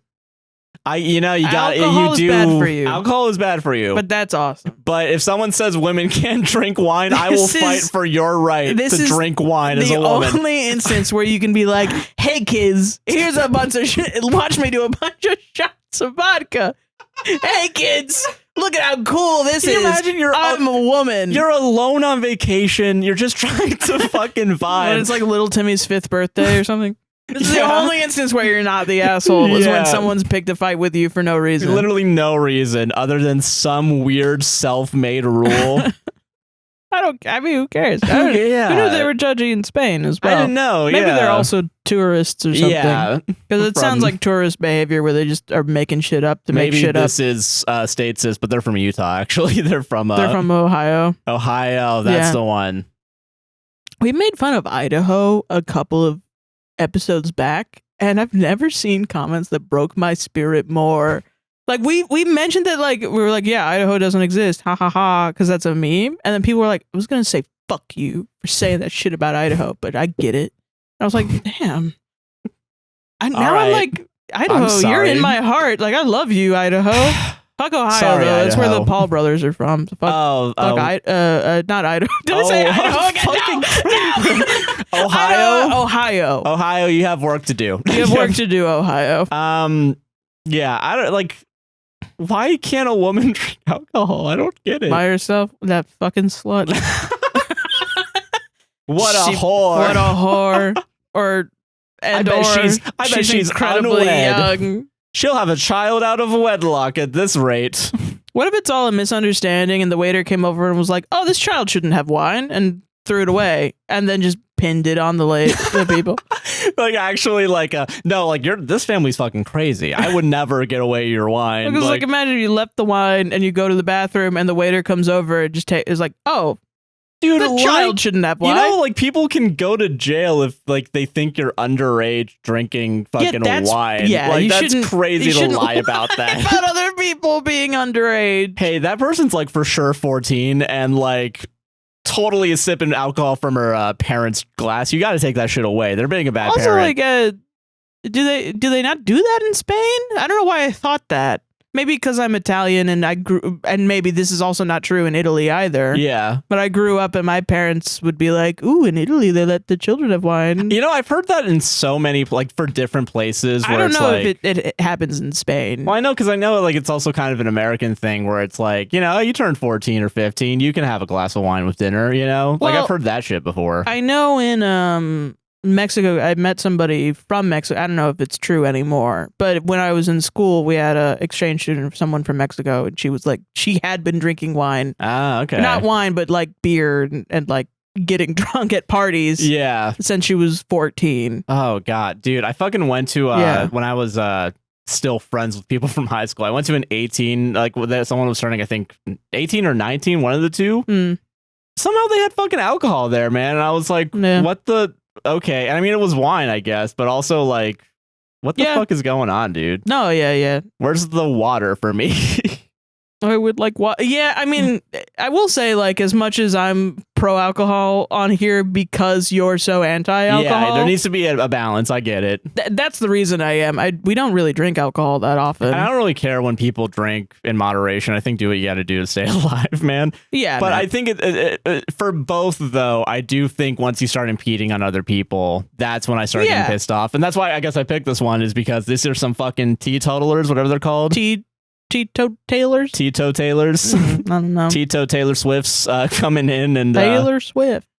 Taylor Swiftly. Getting like a bunch of people who are anti-alcohol be the most annoying people. Because I know a lot of like straight edge people can be the most annoying pieces of shit on the planet. But it is also annoying because sometimes we'll be out and I'll order alcohol and people will be like, and for you, sir? And you'll be like, nothing. Or like I'll say like, oh, he doesn't drink or something. And they'll look at me like I'm abused by you. Like you're sober. Like you're so young. Yeah, and you're already an alcoholic and have gone through being sober. And they'll be like, oh, okay. Okay.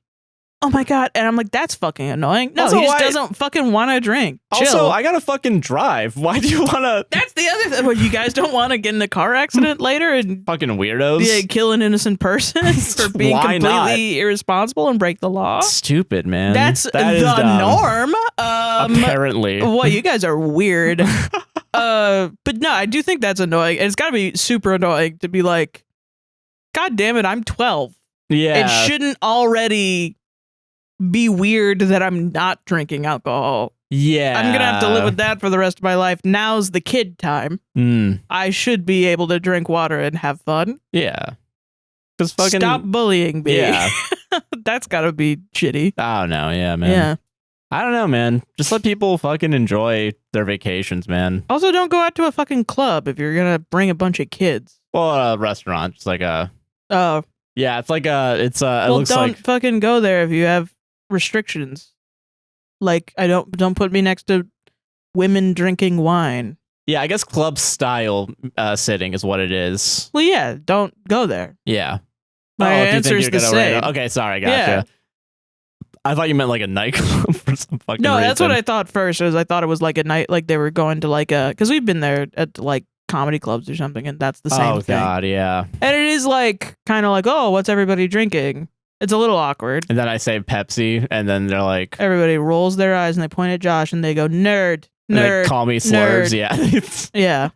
No. No. Yeah, that's fucked up, man. Yeah. Solved it. Last one? Yeah, last one. Yeah. Again, happy to throw a bone to you guys. You know, just I wanted to make that clear. We've been recording for too fucking long, dude. When did we start? We started at like 2:30, right? It's 8:40. Awesome. Oh, what's this email that I got? This is horrible. You're recording for too long. Adobe wants to know if you're okay. Hey, are you alive? Hey, are you sure you want to keep recording audio? You're at like 10 hours, and we didn't really plan for Adobe to be used for 10 hours. By one guy? Yeah. Okay.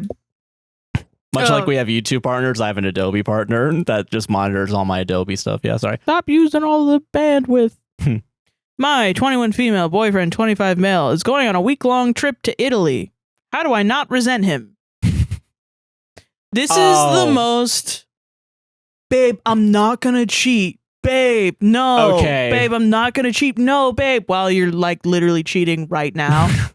The shit that I've ever seen in my life. All right, I'm ready. I'm excited for it. This shit is awesome. And honestly, it's funnier because cheating is bad. Don't do it. It's funnier if he's not cheating and he's just a big goober. That's the funniest.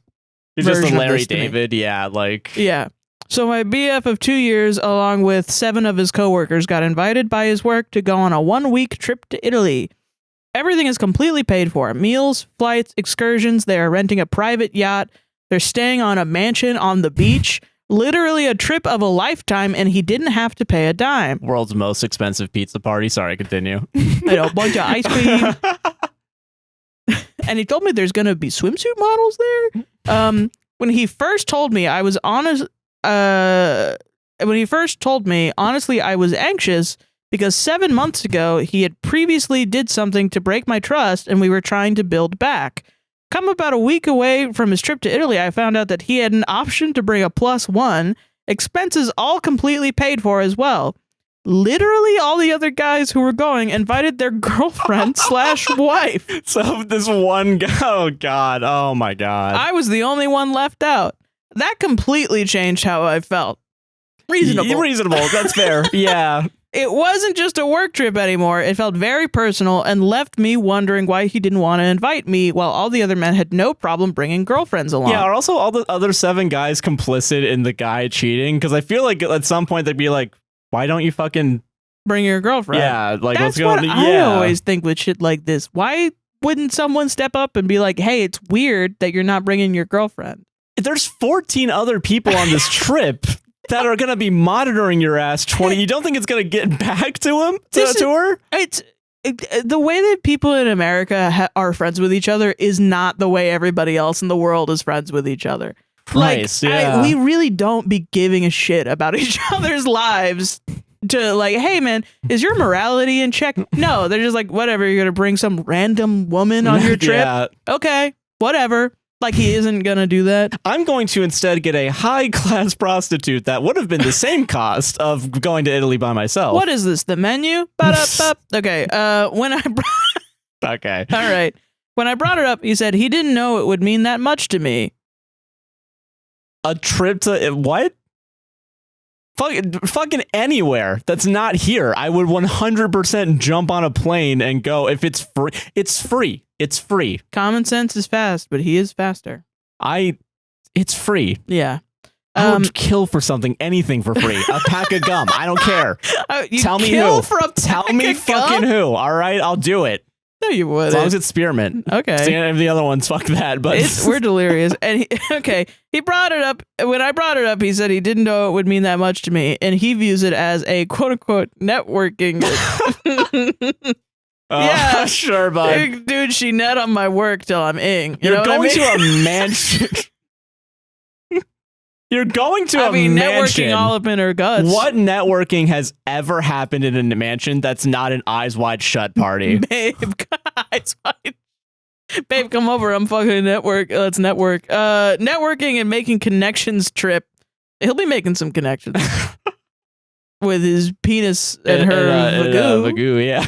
And doesn't want to have to worry about keeping me entertained while he is busy networking and building connections. Sure. Or something along those lines. But apparently the other 7 partners / wives were so cool with networking. And listen, it's funny to imply that this man is going to cheat on his girlfriend because it's probably what's going to happen. However, I think it's funnier if he's in Italy on the beach, all paid for, and he's working from a laptop the whole time. I think that's the best part. Keep working, babe. I gotta keep working. I think that's the funniest fucking thing I've ever seen. Listen, benefit of the doubt.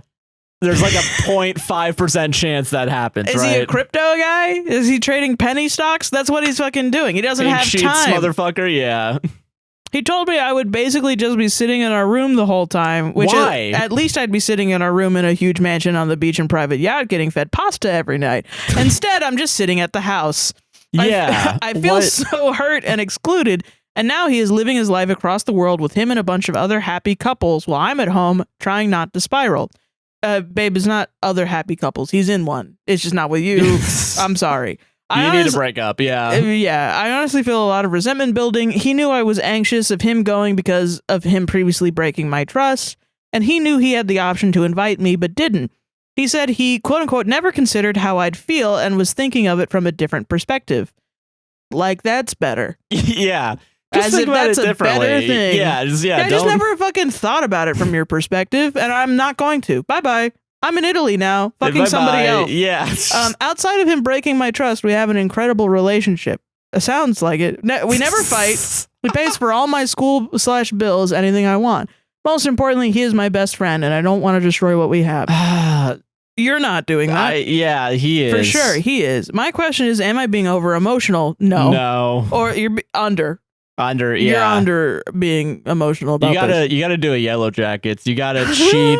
You have to kill him and eat him? Well, not that part. Oh. The part where they're adults and the SH stab him out of trauma because you killed and ate people to survive on an island. Think that your husband's having an affair, so you decide to have an affair of your own. Right. and then you kill your affair partner and eat him. Well, you can stop. You can stop watching the episode at that point. You can watch. You can just watch 7 episodes of the show. Probably it'll be a better show. Okay. Most importantly is my best. Okay, whatever. No, I already said that. My question is, am I being over emotional or is this a real red flag? How do I process this and not let it turn into long-term resentment?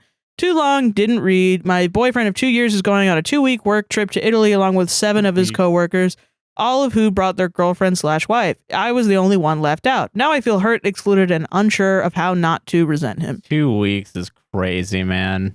Also, like, listen, if it was like it wasn't paid for, I'd kind of get it, right? Because, really? well, I mean, like, what is it? Like, if it was paid for him, like he didn't have the money to bring her?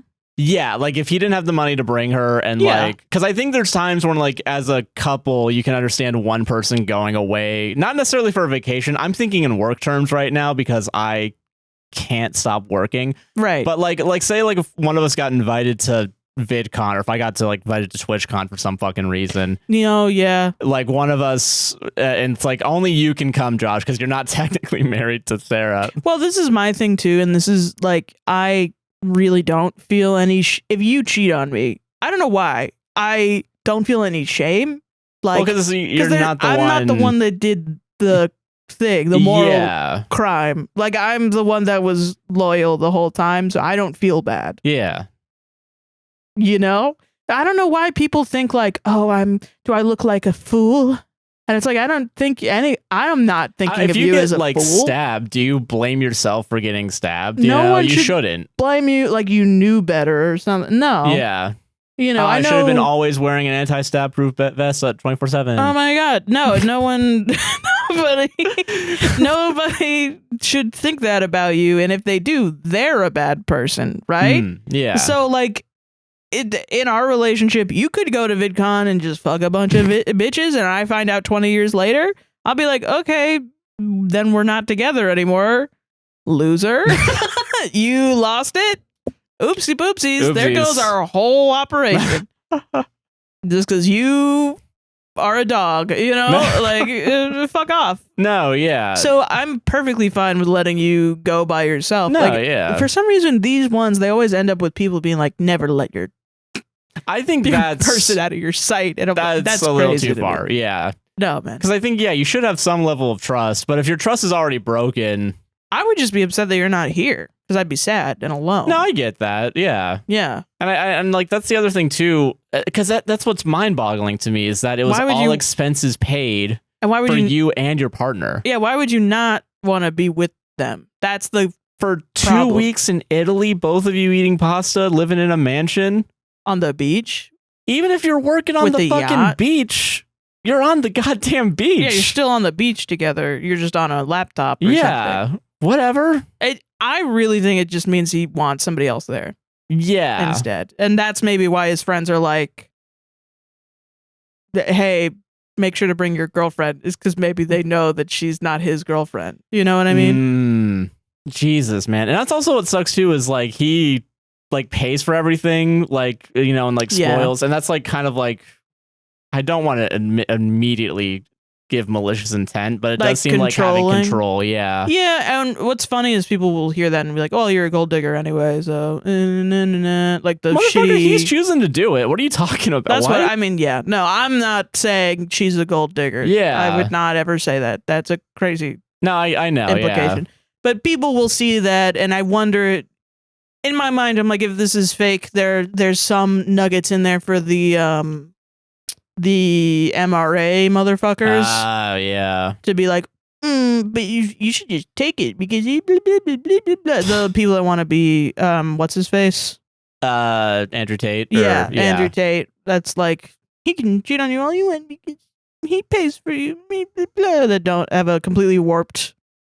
Men that have a completely warped view of reality and whatever. Yeah. But which I hope is fake because it sounds horrible. Yeah, I do hope it's fake too. But Jesus Christ. But also like the thing that I want to say genuinely, if OP is real and this is all real, is dinner at Olive Garden with someone who cares about you is better than being in a mansion on the beach in Italy with someone who didn't even want you there in the first place. You know? Yeah, because it feels like if you both go there, it's expected that you both do at least some things together. But just like if he's already he doesn't want you there, and that's the long and short of it. Like I know I'm saying like, oh, he's gonna bring somebody else, blah blah blah, and people are gonna be like, he's cheating. Yeah, I think so. To me, it feels very obvious. Listen, hey, it's not. He's already broken your trust once, but like, I think if you just dump him and you go out with somebody else to Olive Garden, even though you're not in Italy living your best life or whatever, you're having a good time with someone else, and you value yourself. That is better than being with somebody who doesn't respect you. It wasn't going to bring you there anyway. Someday Italy will be there. You can still go to Italy. Yeah, solved it. I did pick this one. It's similar to the fridge story, which makes me believe this is probably fake. Oh yeah. I don't care. I don't give a shit. It's funny. Yeah. I want to know what they're saying. Yeah. Would I be the asshole for taking my coffee maker with me when I leave my current job? No. Stand up for yourself. Goddamn. Is it your coffee maker? Did you lie to me? Oh, that'd be so funny. If you bought it, it's your fucking coffee maker and just take it. No, I don't need to hear it. Just take it. Take your coffee maker. Is it bad if I take my property? Why are you putting this shit on the internet, dude? You know the answer. Just stick up for yourself. Holy crap. My God. I will say first comment has be a grown up as the first sentence in it. So I got it. Nailed it. Let's go. Okay. All right. Let's see. Let's see if we have to fall back on another one. Okay. I'm getting ready to wrap up my 5-year PhD in STEM, and I'm moving on to bigger and better things in the world of medical research. Something you need to know about STEM folks is that we tend to be caffeine addicts. Coffee, tea, energy drinks, the works. However, for about the first 3 years of my program, I was the only coffee drinker on my team. Everyone else drank tea or soda. I'm a coffee addict, so I own 2 to 3 coffee makers at any given time. I keep crappy ones from the thrift shops on standby in case my nice ones go out. I bought one said crappy coffee maker to my work so I'd have access to fresh coffee. For 3 years, I was the only one to use it. In year 4, enter a new postdoctoral associate. Let's call her Anne. After the Fire Nation attacked. Anne is a nice person. I don't know why there's a ... after the is yet. Let's see. Friendly. Suspicious. A woman appeared. Okay, I'm sorry. Anne is ... a nice person. Friendly. The kind of person you take your lunch breaks with or chat with at the company outing. But she's difficult to work with. I don't know if it's because she has her PhD and I don't yet, or if it's because she's 10 years older than me, but her superiority complex got to me quickly. She's always right, and my input is irrelevant, even though I'm more experienced in our field. She sees the good in everyone, which is great, except that she never believes me or any of our colleagues when we say another employee has been rude or negligent in their work. And she's very distracting, always wanting to make small talk and refusing to listen when I say I'm too busy to chat. She will literally insert herself into my personal space, hovering around my desk until I agree to chat with her about usually total nonsense. For example, one time she wanted to have a whole conversation about dishwashers. YTA, why are you shitting on my boy technology connections? It's gotten bad enough that It's gotten bad enough that I've primarily moved to a remote/hybrid work setting just to get things done. Anne is also a coffee addict. For the first time in over 4 years, my crappy little coffee maker had a second user. And I was happy to share the machine. Now she uses it every day, sometimes more than once per day. She's admitted that she stopped making coffee at her home because she knows she can make it at work. I am her source of caffeine. Except now I'm graduating. I'm leaving for good. Thus begs the question, would I be the asshole if I took my coffee maker with me? On one hand, I'm a nice person, and I know Anne will get lots of use out of the machine. I also own a nice coffee maker, and I don't technically need the crappy little machine, and won't need to bring my own coffee maker to my new job because they provide free coffee to employees. On the other hand, Anne hasn't been exactly been a great coworker. She's made it hard for me to feel productive and intelligent in my position, and I'm petty, so would I be the asshole? Edit. Oh. I've decided to leave it. Okay. Being petty is swell and all, but people are right that I don't need this machine and you can catch more flies with honey than vinegar. Additionally, I find it funny how many people assume I'm a sexist man when in fact I'm just an irritated woman. Oh, yeah. Damn. Yeah. No, she sounds annoying. I wasn't thinking that she's in your personal space and shit. No, yeah, that's not okay. So was it be a grown up, leave, get over your petty grievances? Get over yourself. Because I will say the Reddit post has not the asshole. Be a grown up, and as you know, I'm leaving on date in the future. I just want to make sure you're aware that I brought the coffee maker from home, and I'm taking it with me when I leave. I wouldn't even send the I would just take it.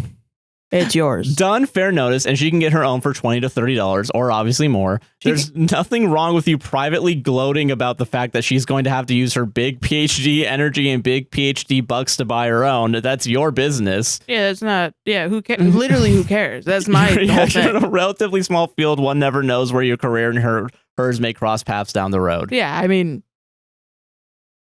I guess that's nice and professional. I don't work in a professional environment. I'm good at, if you can't tell. But no, what are you talking about? At any of my jobs that I had, which is not PhD, nobody around had a PhD relevant to the field in which we were working. Yeah. I've not been in this scenario. Probably it's better to treat your coworkers nice because who knows, they might be your boss someday. Blah, blah, blah, blah, blah, blah. Whatever. Take the fucking shit home and don't say shit about it as an exercise in fucking standing up for your goddamn self. This woman bullied you around a lot. A lot. And you have consistently given her... Why the fuck is this woman thinking she's better than you, dismissing all of your, like, man, I think this guy was rude. And then she was like, no.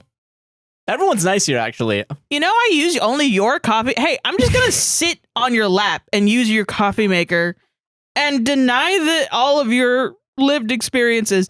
I'm Anne, and if you take your coffee maker, you're the villain somehow. Shut the fuck up. Take the fucking coffee maker. Don't even fucking tell her. Force her to buy Dunkin' Donuts for one day out of her fucking life and then make her buy a fucking coffee maker for herself, or buy it at fucking home so that she, just like everybody else in the goddamn world, brings coffee in a little thermos and drinks it out of the fucking thermos. That is true, yeah. Holy shit. Why send an email? I'm going to be taking the coffee maker. Yeah, I don't give a fuck. Yeah, just open yourself up so she can send you back an email that's... I'm also CCing the boss, because this is very important information. I literally don't care. Get lost. Like, I literally couldn't care less. I do not think about you this much. Yeah. I'm not going to pitch a fit. I literally do not give a crap. Yeah. This is why I'm 10 years older than you and I don't take what you say seriously. It's because you're complaining because you're talking about a coffee maker when you should be talking about work. My name is Anne. I'm all business. I'm a piece of shit. I don't care. And Anne sucks, but also you suck for not standing up for yourself. Yeah. No, you don't suck for not standing up for yourself. I also don't stand up for myself, and I want to live vicariously through you because I want to teach the Anns of the world a fucking lesson. That's all I want. I want to just put my coffee. I want to stare in her fucking face, throw the coffee maker in a box. Oh, I was gonna say just throw it on the ground as you leave. Now I'm gonna say throw it in the dumpster outside and be like, and then double you go grab it, double flip the bird at her and be like, yeah, you fix it, Anne. And get on your skateboard as you leave to the parking garage. Yeah. By the way, Anne, I didn't like you, and then Anne is like, just she has headphones in the whole time and didn't even notice. Like that's the rub of it all. Is they probably don't even care. They treat everybody this way because that's who they are. Yeah. All right. You just didn't like a person and that's it. Yeah. So do you want to give her a gift or not? She didn't treat you well, so you don't like her. So don't give her the gift. You gotta come on, take it home, man. For me, for someone who can't. I know you've already edited it, and maybe you're not working there anymore. And but maybe when this clip gets to you, I need you to go back and punch Anne in the face and take your coffee maker out of there. Yeah, and then bring the boombox and plates in the way that you use as you get arrested for stealing. And also grand larceny and fucking what is it? Grand larceny for a shitty coffee maker. Well, it's priceless. It was at a thrift shop, so who knows what the real value is. Yeah. And assault. Yeah. One punch, yeah. Solved it? Yeah. That's our show, dude. We've been recording for 7 hours, I think. I'm delirious. I'm excited to edit. If I get a comment that's like, you guys were wrong about this, I disagree. We were recording for 7 hours, and somehow in my mind that's your fault. YTA, you at home. I don't remember anything that I said for the last I don't remember 7 either. hours. It's going to be fun rewatching it because I'm just going to laugh like I'm a new person, whatever I say. We put in what normal people put in 1 day's work one time. And whoa, I can't do it. And now I can't stop bitching about it. Oh my God. Sorry, what do you want to plug? Nothing. Don't look at me. Don't perceive me. I'm gone. All right, that's fair. All right, well then, in that case, I'm a guy nicknamed JC on Twitch and Joshua Chinland on most things, including a guy nicknamed JC on Instagram and Blue Sky or something. I don't know. Fuck. All my links are down in the description, and don't forget to like, comment, subscribe, hit the gosh darn bell, rate us 5 stars on Apple and Spotify podcasts. We have Patreon, Buy Me Coffee at those websites /APWSTR if you want to support the podcast financially, and if you want, there's mutual aid links down in the description as well. It's Palestine, Congo, Sudan, Lebanon, Hurricane Helene relief. Protest in LA, help, red cards, a bunch of stuff is down there.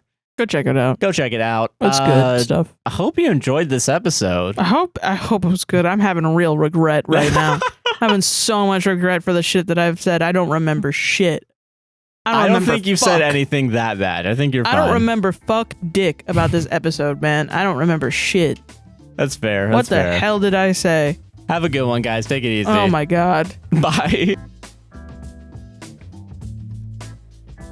Oh no, this can't go out. I'll be fine. I'm gonna be ruined, Josh. How are you gonna be ruined? I don't know, for making bad content. You didn't make bad content. I think it's good. I think it's good content. Yeah, I think it's good content too. I'm just being a silly. Yeah. Okay. All right. Okay. Hold on a second. Sorry. Yeah. Oh yeah. The producer saying we can't release any of this. Fuck. There was a secret. Damn it! There was a cool secret third person in the room the whole time. This whole time we've been hired by the FBI. We could have been watching Game Changer right now. We should have just canceled this week. Fuck.